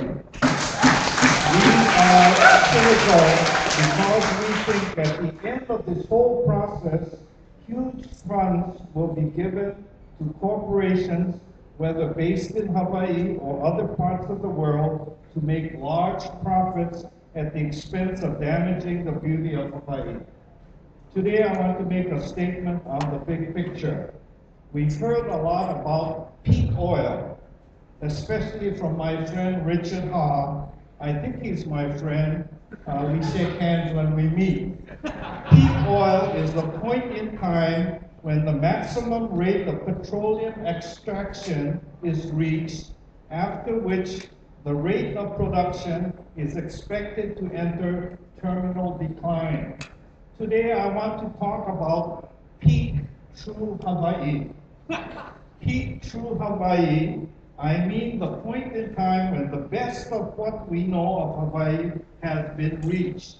The best of Hawaii is defined in a lot of ways. One, what draws us and others to live and visit Hawaii. Two, the number of endangered species in terms of animal and plant life. Three, the beauty of Hawaii's nature. Four, the affordability of homes to purchase or to rent. Five, the Hawaiian culture and spirituality as reflected in its people, the Kanaka Maoli. These are just a few ways to define the best of Hawaii. An EIS, or environmental impact statement, should be based on how much a project destroys true Hawaii. Although this is debatable, I, for one, believe we have passed peak true Hawaii. Therefore, any EIS done here in Hawaii must be done very carefully to help true Hawaii. If not done carefully, it would be what us locals call shibai, lies or deceitful actions.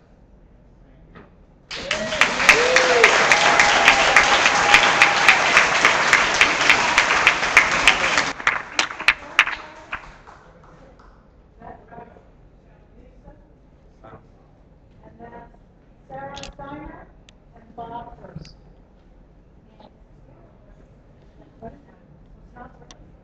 Hello? Okay.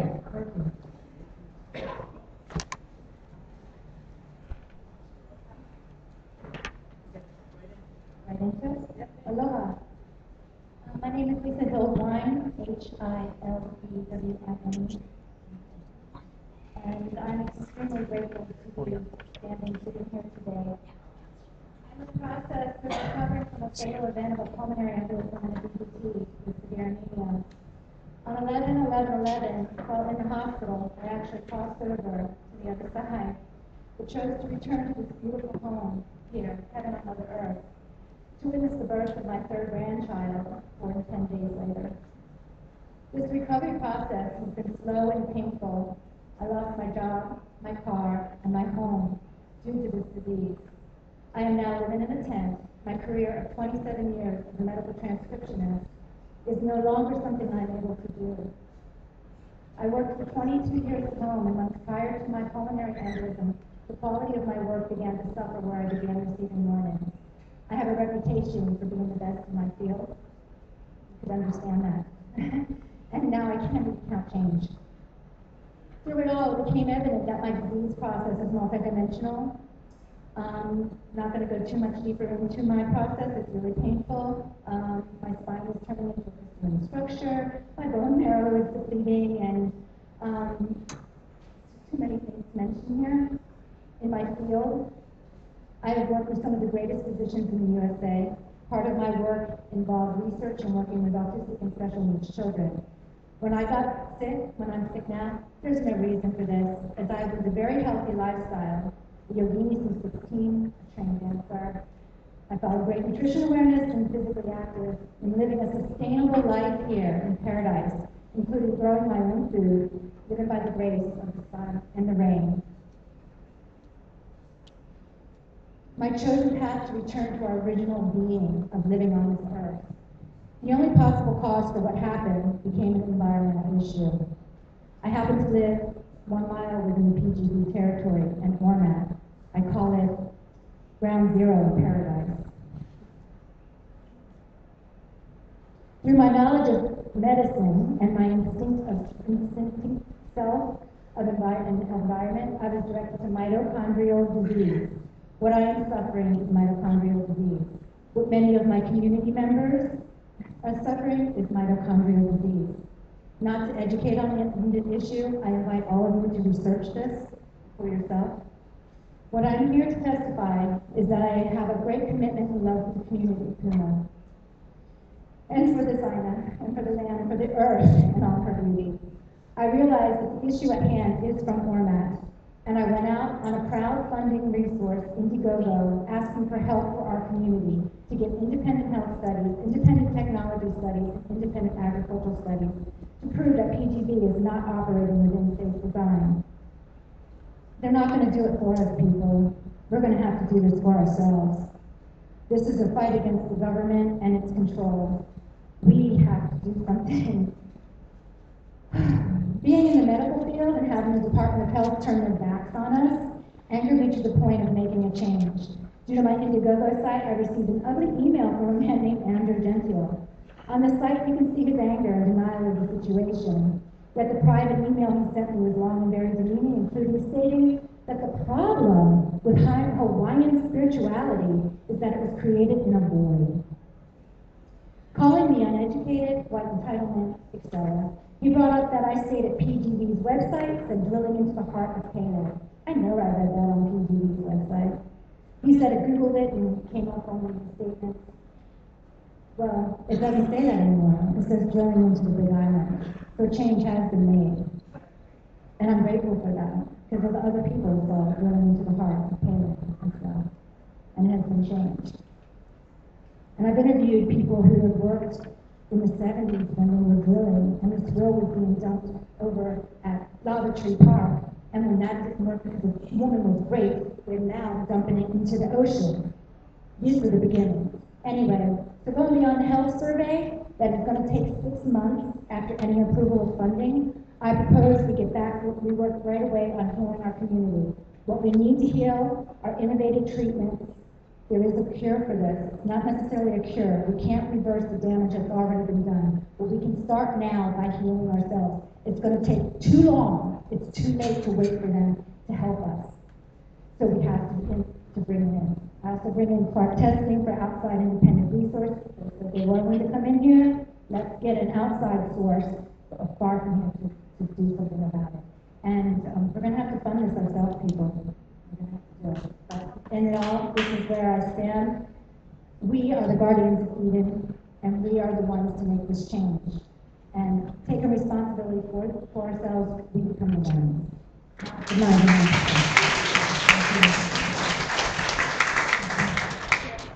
We are on number 49, and we've got a total of 73.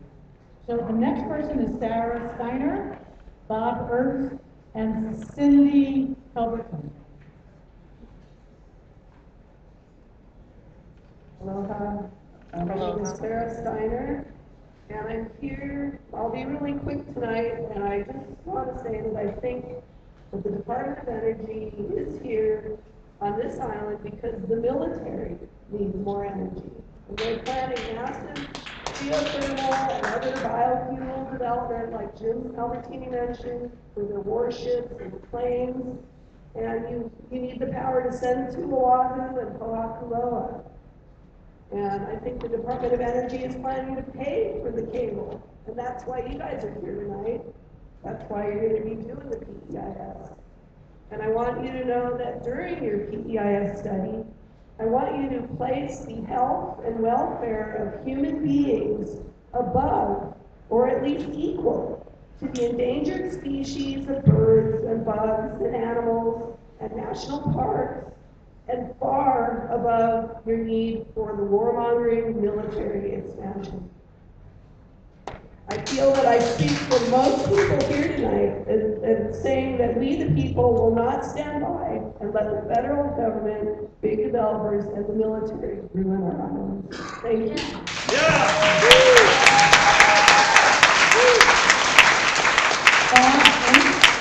And Cindy Robertson, and then after that is Cindy Sullivan.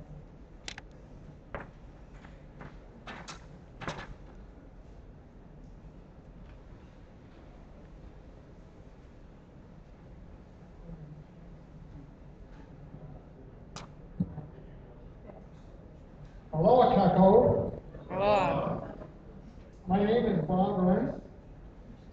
In case you have not heard, we HELCO ratepayers pay the highest kilowatt hour rate in the nation, maybe the world. Connecticut, a suburb of New York City, is the second highest, but HELCO is 30% higher than that.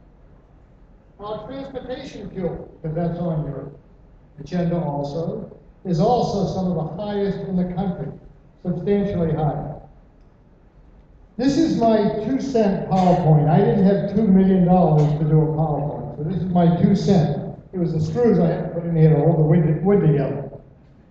This is our free EIS. This is our spreadsheet. First, our goals. We have the goals right here very prominently, our goals and positions. We want the least installation cost for our energy. We want the least operation cost for our energy. We want the least environmental footprint for our energy. And HELCO has told us, and we agree, retire the fossil fuel power plants. This is common sense. It didn't take a lot of consultants to come forward with these goals and objectives. Second, our all-important conservation element, because conservation would be the biggest power energy saver on the island. And we are looking at, of course, water heating, whether it be solar, instant, or the tutu. Does anybody know what the tutu is? It's named after my wife. It costs you less than $30. Tutu is a hot water fanatic. So it's got to be done right for tutu. And this does it, and I'm not going to waste time on it tonight, but with less than $30, you can cut your bill tremendously. Just think of, instead of 24/7, less than 1. Refrigeration, freezer, lighting, and electronics are the conservation issues that we will be dealing with. Okay. Over here it says 70%, 30% efficiency, 40% renewable. That's not acceptable. We're looking at 100%. In closing, if anyone wants to help with our EIS comparative analysis, please see me. And we cannot wait 2 to 3 years for a $2 million EIS. Mahalo. Cindy Robertson, and then Cindy Seller, and I am so sorry.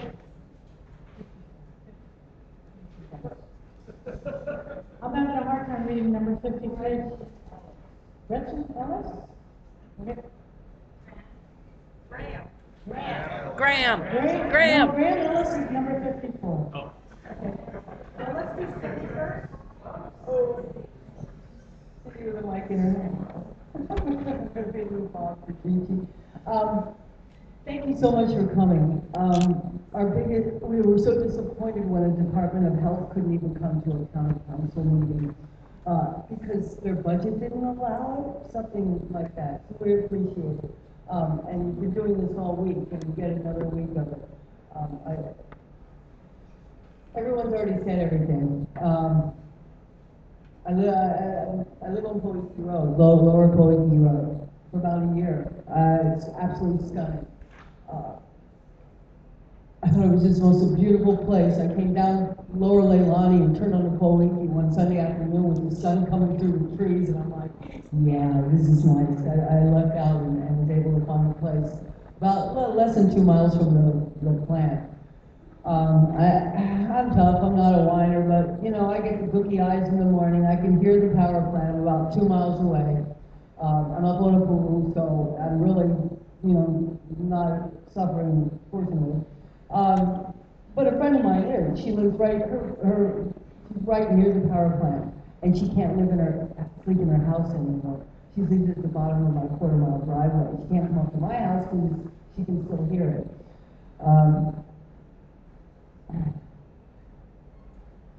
We hear so often about the delicacy of this land, the precious ecosystems. I think there is more of an uproar over coking crops than there is over geothermal. Oh my God, I can't get rid of them. This is very delicate land. We have to be very careful with what we do. Anything man-made is not forever. The INET is forever.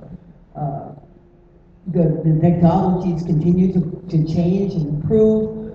I think by the time they get geothermal down, it'll be an obsolete technology. If all hell breaks loose and the oil is, I was supposed to be short, wasn't I? My first time talking, sorry.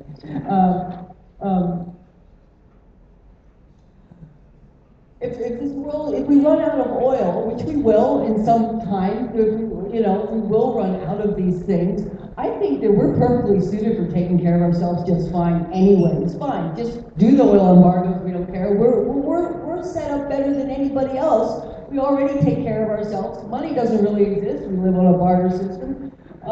And we have to consider that what is man-made is not forever and the INET is. Thank you. Thank you. William Ellis, Danny Lee. I do not want to miss this person, but I'm so sorry. I can't read the handwriting. If anybody can recall, they signed up number 53. It looks like a Ralph. Is it Ralph? Robert? Is that you, Robert? Okay, well, if we don't call you, that's probably because I can't read them. Okay, so I've got Graham Ellis, Danny, are you number 53? Okay, well, Graham Ellis, Danny Lee, Line, and Robert Patrici. Aloha. Aloha. My family and I have lived on solar power for 28 years, and I'm here to share some solutions. And it's a high quality of life that we have. Some observations and considerations I'd like to share with you is that when we started, solar power was about $5 a watt, and it's now $1.25. Permitting back then was a pretty easy process. Today, it's not easy at all. The rules and regulations have changed considerably. It's considerably more expensive today. With solar power, you don't need any health studies. We don't need an evacuation plan.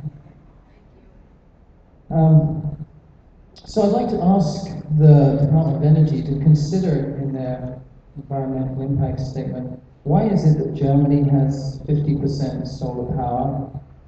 Why is it that Vermont and Colorado allow solar power on residential houses up to 5 kW without any permits at all. Why is it that Oahu, that has the same amount of sunshine as the Big Island, has so little solar power? Thank you.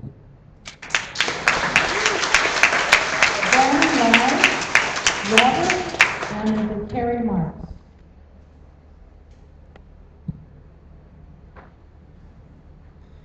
Aloha, I'm Danny Lee. I live in KL. I have 2 quick points, I think. Number one is I support the Life of the Land and make comments to this group. And the main point is that, again, I think Henry had mentioned a little bit, is that the grid system is an old-fashioned 19th century centralized power system that doesn't need to exist anymore. And we need decentralized power, not only in terms of power, but also political power, but that's another story. But the second point is I want to make is that, you know, in this election season, all we hear about is there's no money for anything, right? For schools, for health, anything, except for government. Military always gets it, and the banks always get it, right? Since 2008, and this is a conservative estimate, you can ask economists, there's bigger numbers. At least $16 trillion have been loaned interest-free to the banks. 16 trillion. That works out. You do your own math. I did it already.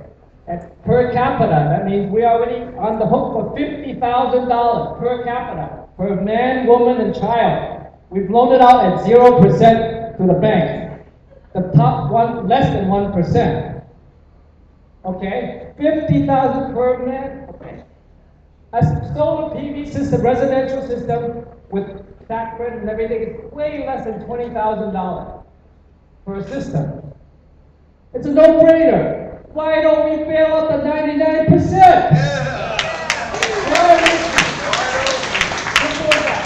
That's my proposal.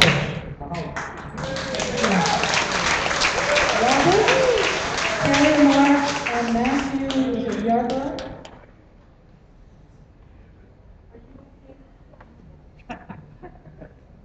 Aloha. Aloha. First, I want to thank the community. I want to thank all the people that came here tonight. I am in awe of the Puna community and of the Big Island community. They don't see this where they go anywhere else. So thank you all very much. And, the power that we are creating is, I hope, something that we can build on, that we can use to form an energy policy for the island and for the whole state.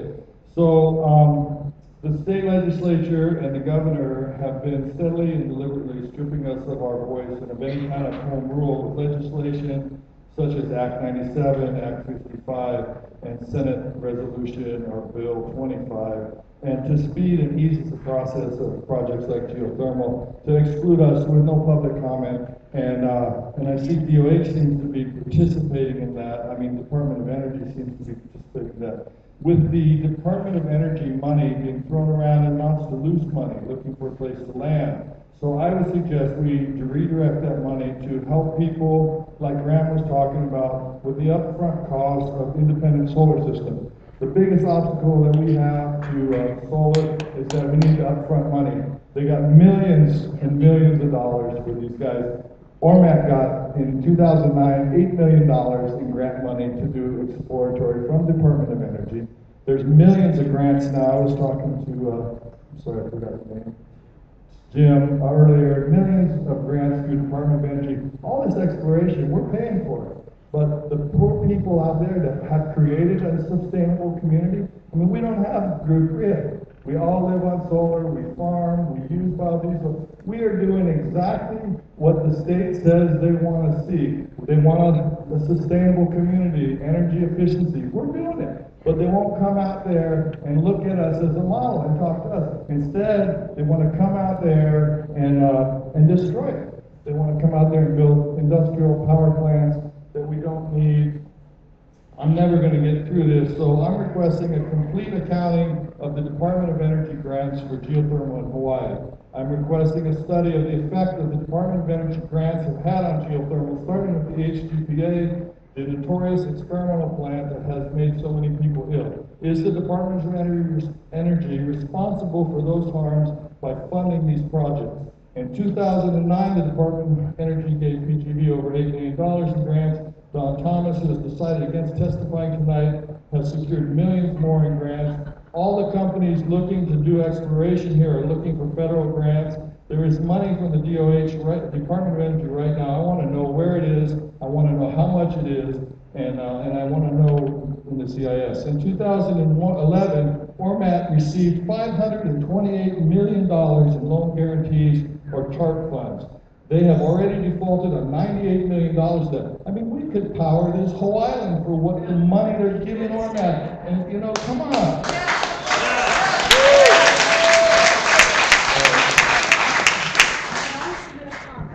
All right, well, I guess my time's up, guys.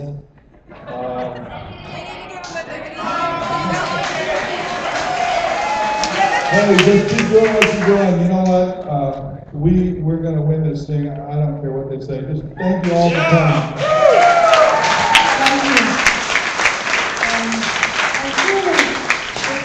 If you want to provide more comments, please send them in. So we have Billy got to give his speech. And then we have Matthew, and then Ross. You have some more in the back. Gosh, you gotta write in all caps, everybody. Print in all caps when you're signing up on the sign-up list. Word to the wise. Thank you. And thank you. I would also like to thank you for being here. If you can't tell, Hilo loves a good meeting. So please come back. And we will too. Well, we sent out many emails from many different points, and I see a few people got one. So good job, guys. Aloha. I haven't said that yet. Hi, everybody. Okay, well, geothermal's bad. You got an earful of that, right? Cable's bad, okay?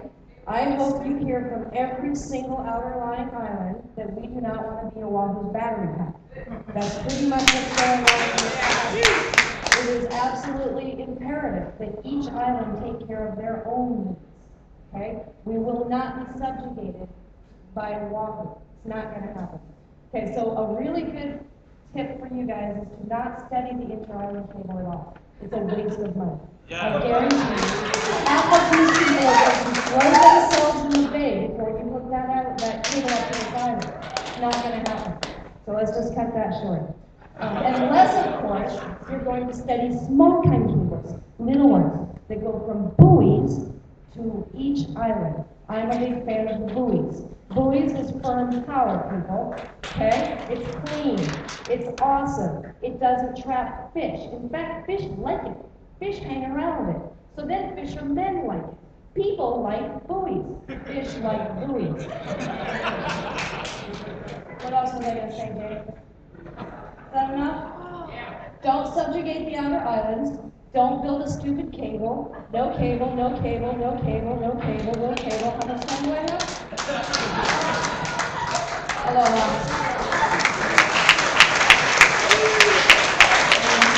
Next we have Matthew, Ross, and Beverly. Matthew? Ross? Beverly, and then Frank. Aloha, everyone. Aloha. I have a background. I'm an electrical contractor, and I do solar systems, and I work with all kinds of alternative energy. And I've studied this with physics class. I quantify the numbers. I have a pretty good understanding. I've worked years on biofuels and research and such. I came into this with a very neutral perspective because I have enough science training to know that you try to look at things neutrally, quantify them, study them, and give it a fair shot. I believe I've given it a fair shot, and I can tell you, I think it is not a good decision to go with geothermal in this case for a lot of reasons.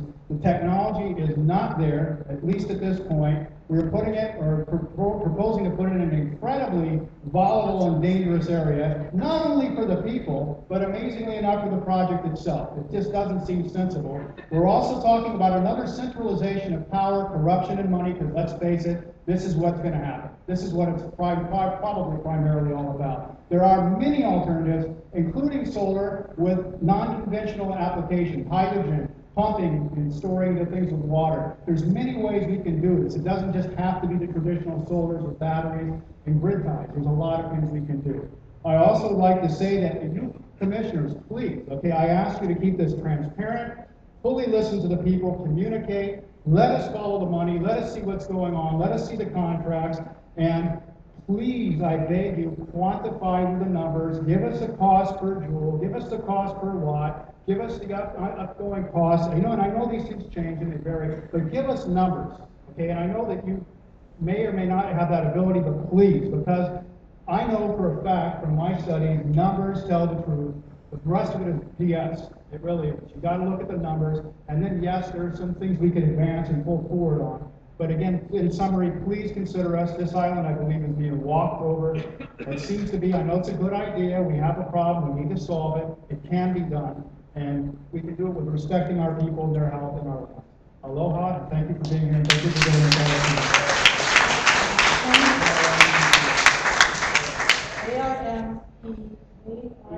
ARM-ETTA. Ross, R-O-S-S, ARM-ETTA. Thank you. Okay, the next is Beverly, Frederick, Frankie Stapleton, and this is another one. Is it Walter or Walter? So it's Beverly Frederick. A lot's been said, and I'll probably be redundant, but yeah, no big cable, no big cable, no big cable.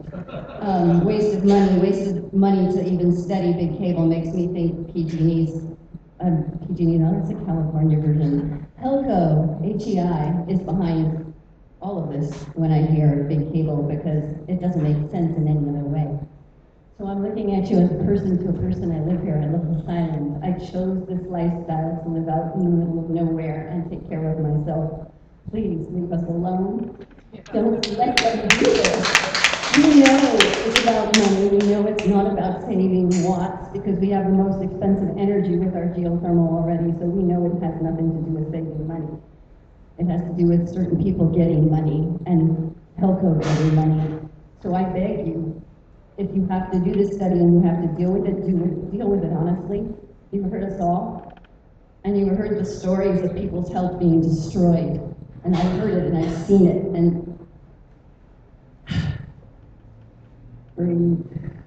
yeah, bad cable, bad geothermal, and really we need to decentralize. We know, in fact, Puna, who is maybe destroyed by geothermal if this crazy plan goes through, is one of the most efficient, taking care of themselves, off-grid bunch of people that exist. So to destroy that with this intention is so ironic, I can hardly stand it.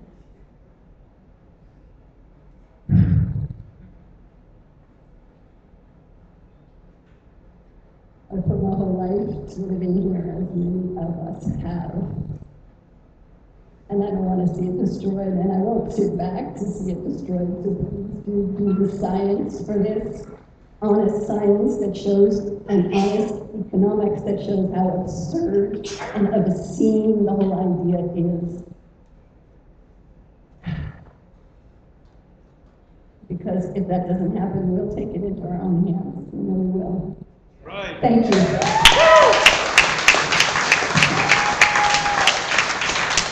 Next one is Frankie Stapleton. Frankie here. Next, and I'm so sorry, is it Walter Grace? Walter Grace? Hope L? Hope here? Aurora? Aurora, and then after Aurora, I have Larry Gearing and Philip Kessinger.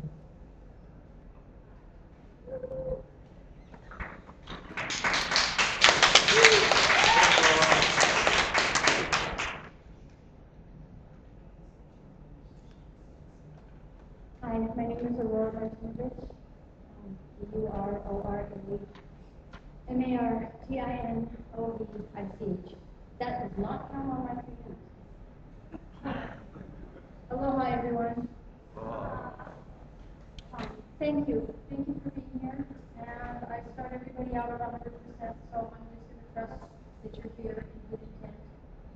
So I come to you in that way. have lived next to geothermal for 26 years. I know PGD better than anybody on this planet, except for maybe Mike Pellicini, who's the plant manager, and my experience as a business person. I have three things I want to, concerns that I would like you to look into. First, the most important in our community is the process that the people are involved in. And we've been kept out of process, we the whole community, in regards to geothermal. We recently had meetings in Paul over this last year when we heard about this 1,000 megawatt cable project. And working for real democracy, we took a vote on what was the issues in regards to geothermal. And the thing that got the biggest vote, and my biggest concern to share with you, is consultation with the indigenous people. These are people who have lived here longer than all of us. And when I am saying consultation, I'm speaking specifically to cultural practitioners, people who still are carrying the flame and the knowledge of ancient culture. And in any projects you're looking at on the Hawaiian Islands, I'm begging you to consult with practitioners, cultural practitioners, first and foremost.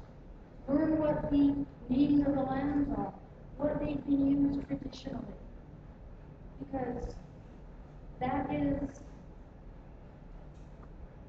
I would like to say host culture, but this hasn't been a chosen host. They can choose to have us come here. So let's, if we're going to deal with respect, let's deal with that first. Specifically with geothermal, Pele. How does it affect Pele? She's in the middle of giving birth to another island right now. How is it going to affect the long-term relationship and the ancient knowledge of relationship of humans to their gods? The second was the community exposure. Geothermal power plants have a 30-year lifespan. I'm going to give you paperwork that talks about the chemicals in geothermal. So please consider, whether it's geothermal or big wind, the impacts that the people will have over the lifetime of the power plants. The third is, yes, this is my next one. The third is corruption in regards to heavy money. So I would beg of you, it is highly important for you to consider the impact of Act 55 and the newly developed Public Land Development Corporation that has basically given itself the authority to develop geothermal power in Hawaii and has absolutely no laws or restrictions involved in that.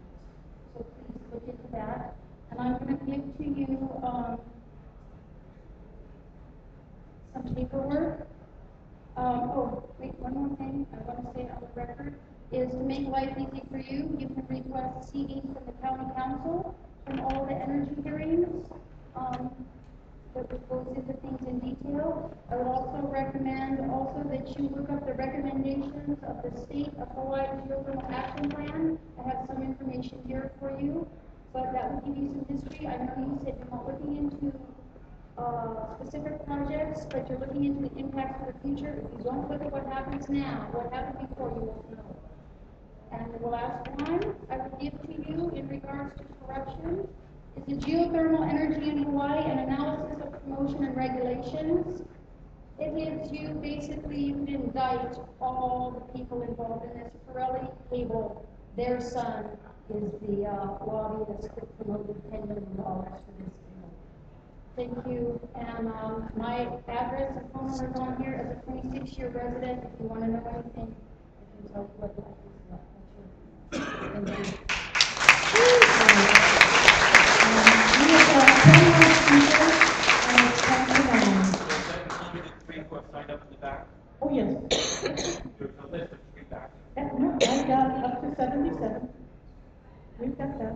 So the next is Larry Gearing, Philip Kissinger, and Nohea. So, Larry?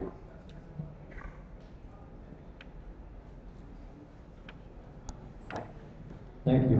And thank you, DOE, for giving us this opportunity to speak up and take back our testifiers' input for the EIS analysis.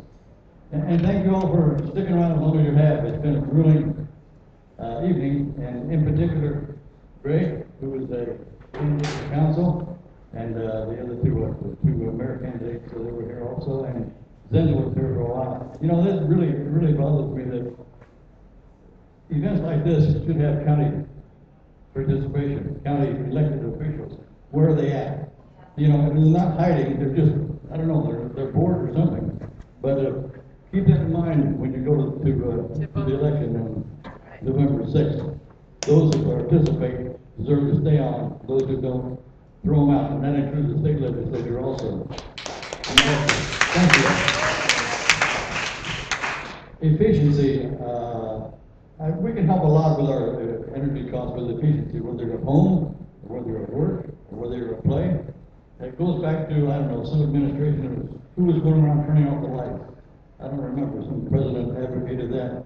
But it's the same thing here. If you leave a room, turn the light off. Whether you're on solar, or whether you're on a generator, or whether you're on the grid, every time you turn something off, it doesn't cost that much more to turn it back on.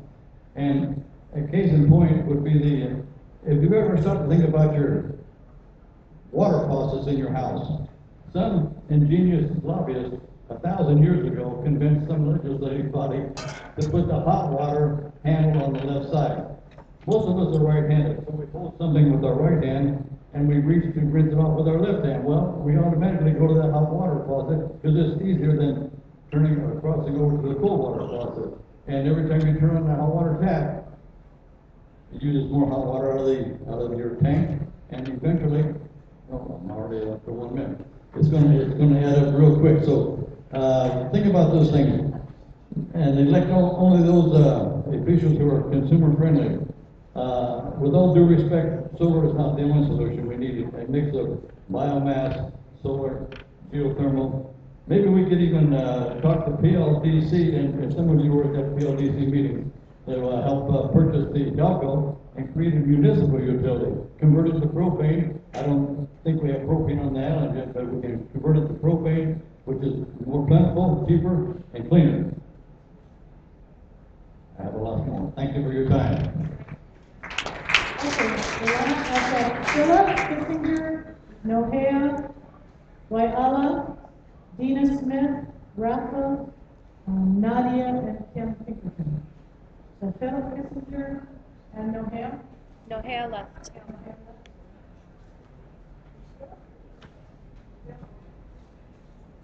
I don't mean to offend anyone by bringing it up, but I don't believe it was mentioned earlier.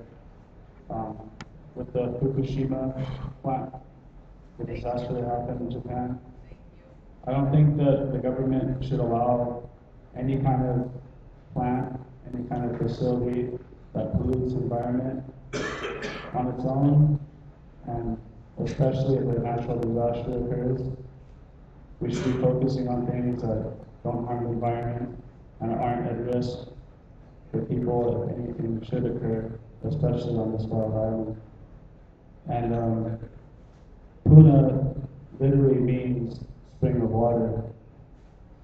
And the geothermal plant that's in right now was supposed to be a closed system, but everyone knows it leaks, and they regulate themselves. So they say that there's no leaks, But even if it is a closed system, they use the groundwater here in Puna, and they put it back into the ocean, and the water goes down into the ocean. All across from Cape Kumakai, all the way down to South Point, the water that reaches up on Mauna Loa comes down and goes under land and comes out on the coastline. It's fresh water, and all that water is being polluted by the geothermal right now, and will be continually polluted with the closed system that they want to impose for all the other geothermal plants. And the sun reaches every spot on the islands, and I think that we should focus on using solar power on each individual island. Thank you.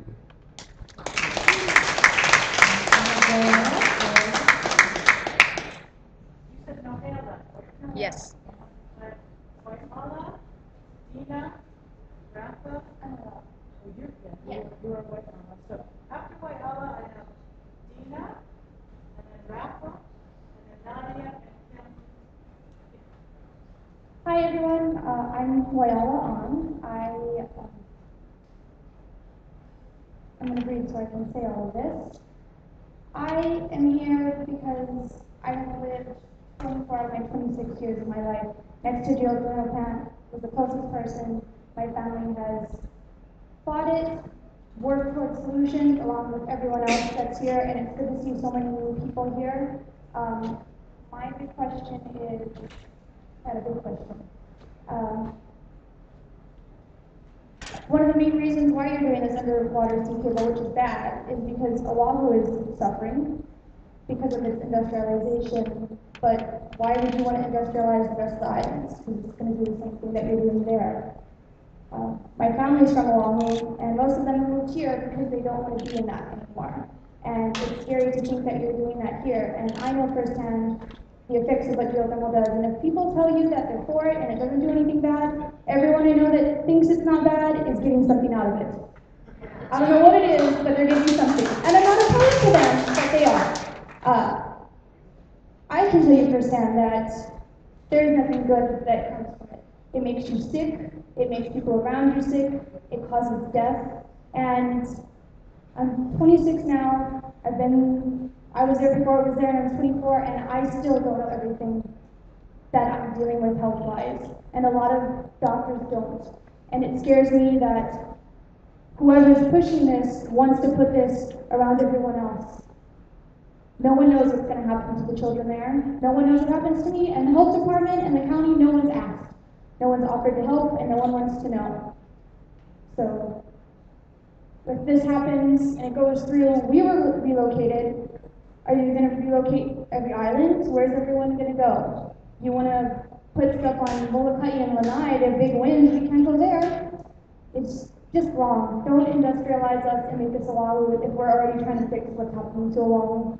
And thank everyone that's here fighting and doing what's best for us, because like I Aloha or I am Molokai, if you guys haven't seen it on YouTube, look them up and I will take a page from them. I Aloha Hawaii Island. I Aloha Hawaii Nei. And everyone that says they do needs to think twice about this, because it will change everything. This culture, the people, and the land. Thank you.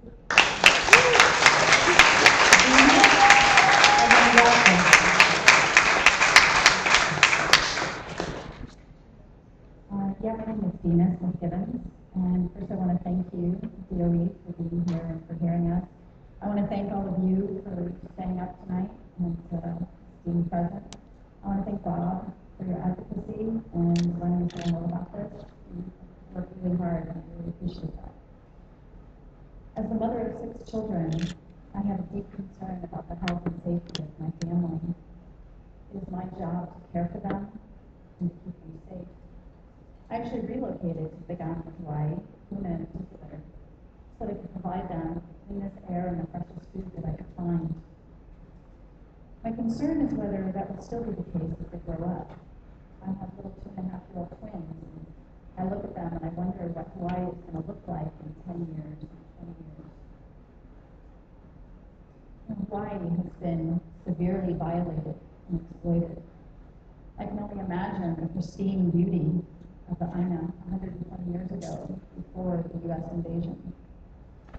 I feel very honored and incredibly grateful to live here. I actually feel ashamed in a way that we're even having these discussions, as if somehow we know what's best for Hawaii. I believe that we actually need to return the land to its rightful owners, the Kanaka Maoli, and let them make these decisions. I can assure you that their choices would likely be very different than our own. I doubt that any would require environmental impact statements or any evacuation considerations.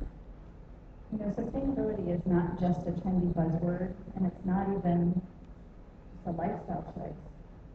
You know, as an isolated rock in the most remote part of the Pacific Ocean, it's a necessity. Self-sustainable is just that. Self-sustainable, not corporate sustainable. For the record, I fully support solar energy, and thank you for all of you who presented solutions tonight. Let's make wise, respectful, healthy choices for ourselves, our keiki, and the INA.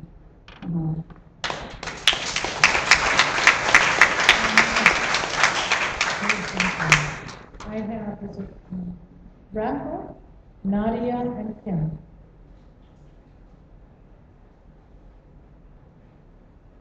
Hello, good evening. My name is Rafa Silva, and first I want to start off by just asking a simple question. Sitting here looking, you guys here make reference to this great marketing slick slides that we have over here. How much money do you guys spend on that? Research, development, printing costs, all that. Why not invest that into substitution or alternative forms of research and development for energy? First point. Second point, you guys are here without legitimate claim to this land. What are you guys doing here? What if Cuba did this to the United States and Key West? What would we do?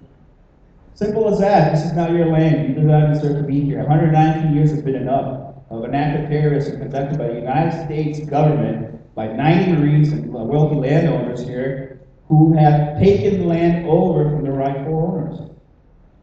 Let's do this in Florida. Let's see what happens. Right? Last point. In November 2008, President Barack Obama, prior to getting elected, made a promise to constituents of the general election in Sarasota, Florida. He said, and he voiced his voice as a Hawaiian, and said that the kingdom of Hawaii will be free. Now it's time to make your promise count, because otherwise we're going to make new change. Thank you. One more thing, last point is that the only way that we're going to be able to change this, if you guys are not listening to us here speak to you clearly, is going to be the same way that things happen in third world countries.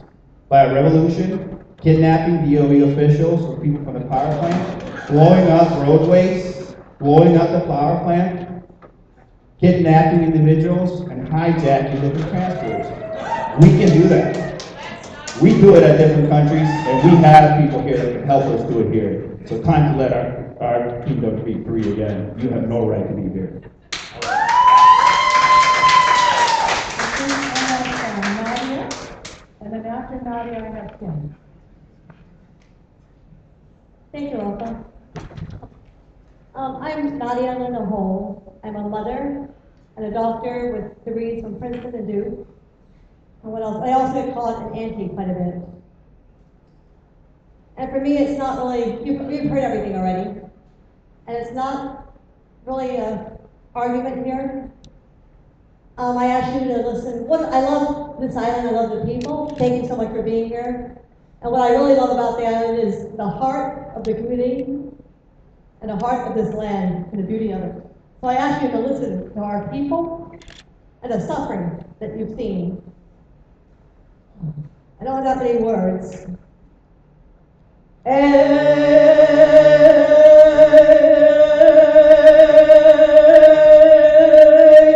Malama ikaeo, hey malama ikaeo, hey malama pono ikaeo, hey.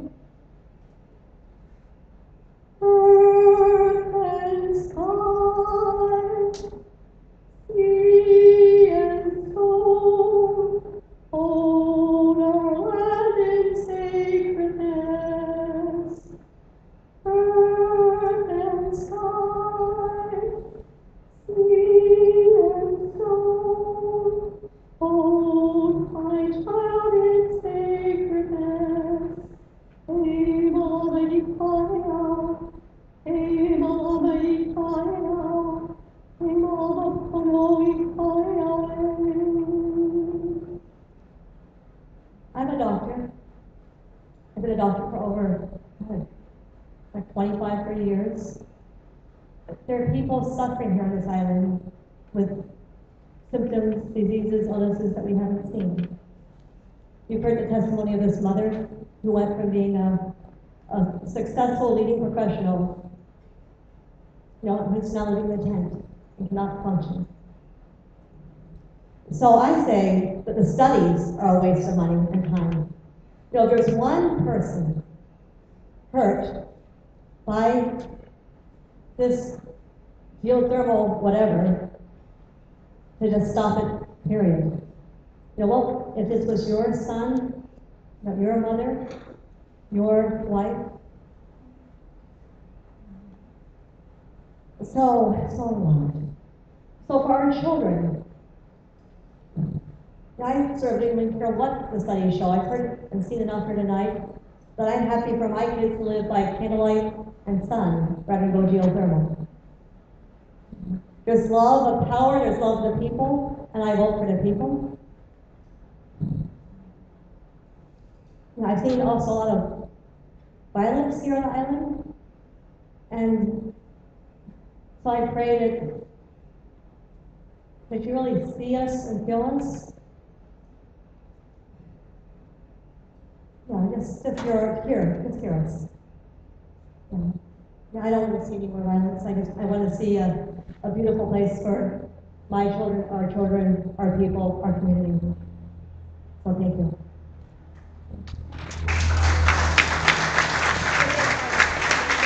I know we're doing well, for real. And when we play God, it's thank you. I have Kim Pinkerton. Thank you so much for allowing me to comment. I'm strongly opposed to throwing a wire over to transmission loss is ridiculous. You're going to look at this and go, well, transmission loss, that's no problem. We've got plenty of heat, we can produce electricity. I strongly disagree. Okay, that being said, I understand all the people in here have these needs. I have needs. I bought my place in 2003. I'm running on 4 solar panels. 4 solar panels. I'm not having brownouts, blackouts. The one rule you got to remember, if your outflow exceeds your inflow, your upkeep becomes your downfall. Edison had it right for the homeowner, but these people are dealing with something different. We got Hawaii Springs water. I went and had a powwow with this guy. This was a tough meeting. We had to drink 2 bottles of wine to get through this thing. When we started the conversation, he said, we've got to have this kind of electricity because we can't make our plastic bottles. He went through all kinds of stuff that's way over my head, telling what it takes to make plastic bottles. And at the end of the 2 hours, we concluded that, well, you know what? You can run your plant on solar if you use a different source of heat. One of the things I would strongly recommend you look at is the manufacturers making available manufacturing equipment that requires electricity to produce heat. This is very inefficient. If you produce your heat with something other than electricity, then you can run the rest of the machine with solar. There are ways to do this. Thank you so much for coming and listening to me. Thank you for considering everything. That was the last person that signed up. We should have been out of here by now. I want to thank all of you for truly your patience and your participation, because we really wanted to hear what you have to say. There were some people that I couldn't read the writing. Is anybody here that signed up that I did not call? Okay. With that, thank you so very much. Questions? Okay, well, the questions is not part of the formal record, so the court reporter is not going to be taking any more of those. She's not going to record this. Before we take the question, what I did want to say is, you have opportunities to make comments. up until October the 9th. There are different ways to do that, the website, email, fax, and mailing.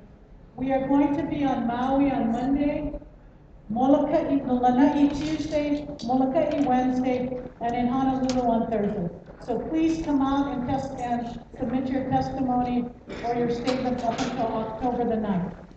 Okay, does anybody have a question? Because we need to start shutting down the place too. So, thank you. Thank you.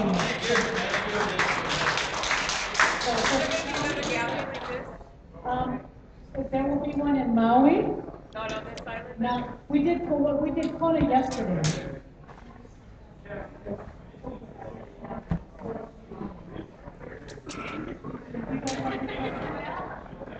I know, I don't know what.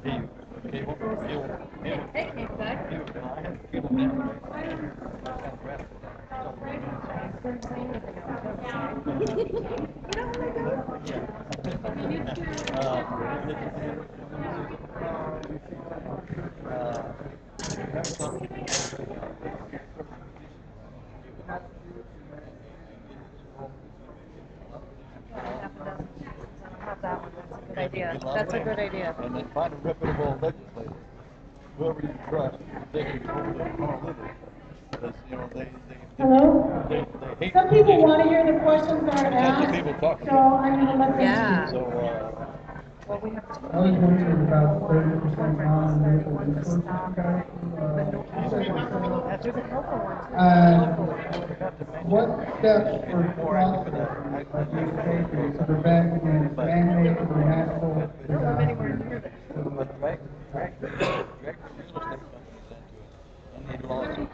they're the ones That is correct.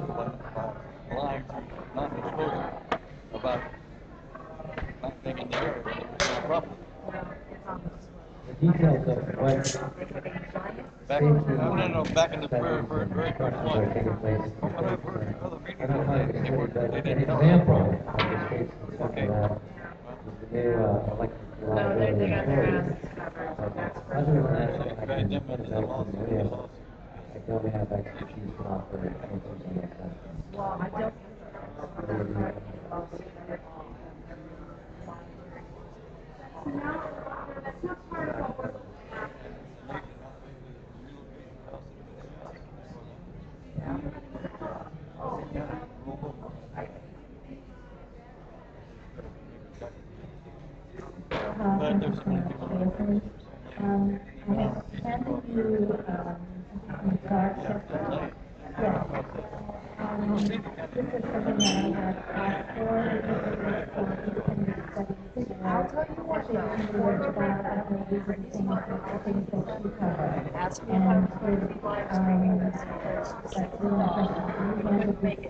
If I wasn't going to screw it, she was going to go but I think Brenda was there as well. The sound doesn't work. I can tell you I live right by the train in the 1 mile zone. She's included on Saturdays on Tuesday. She Okay. Yes. And as far as Are you on my email list? I write a letter to you. Do you want to be on my email list? And I send the council, you have right to the mailbox. Notices every once in a while. There we go. Awesome. okay, so this is a sort of template for us to actually come before to have happen. I thought your testimony. Unnecessary. It's always fun to report. You know, I did all this stuff. I know. The thing is, I'm writing down the defense of the arrow as it next one where I'm at. I need to get my hands. Okay, so may I have it back and I will do an addition and personalization file. Because their testimony was so elegant. I have to write stuff down. Well, that's what they said. They said, well, we can't write it down. I said, well, and I'm not a person who believes, I'm not a control freak at all. But I like organization. And I have to organize my own little brain. You know?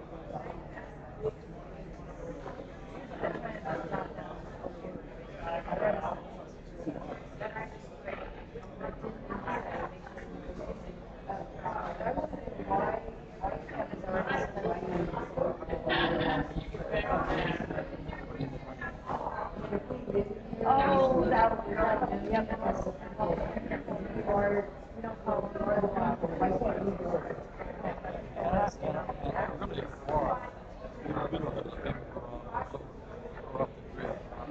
I can't do where I'm at, and I'm not going to buy another house.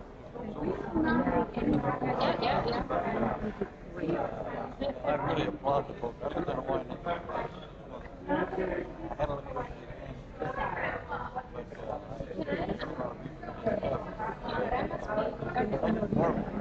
and the ingenuity they put together to survive. Okay, I had one on that one where I said that was If you don't want to be on the grid, and the people who are on the grid should be down to a lower rate.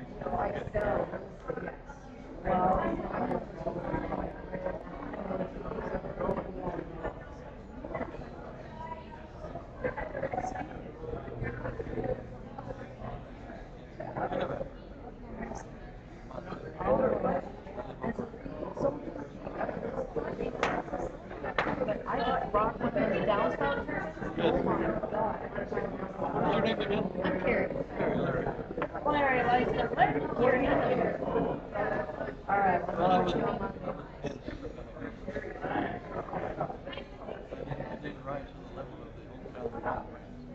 yeah, well, it's tough. well, I'm an outsider. Yeah. An outsider. I knew that was going to be a challenge. Well, 15 years I've been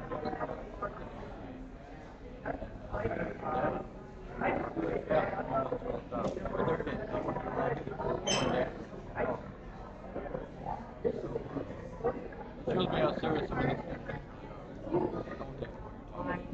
Well, no, I was just spinning on that for a second too. Yeah, the ones that showing face and I'm not that too. Yeah, they get credit for it. If you need help, give me a shout.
But you guys are going to be ready for the weekend. I'm just You gonna. guys are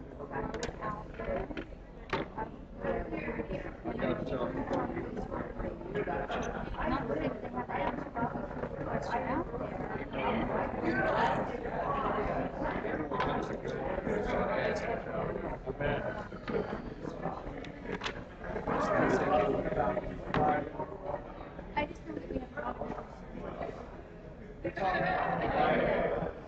and then we can send it to them.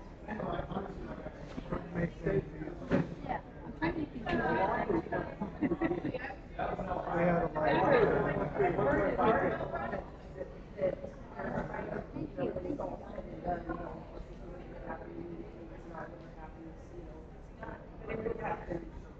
my child was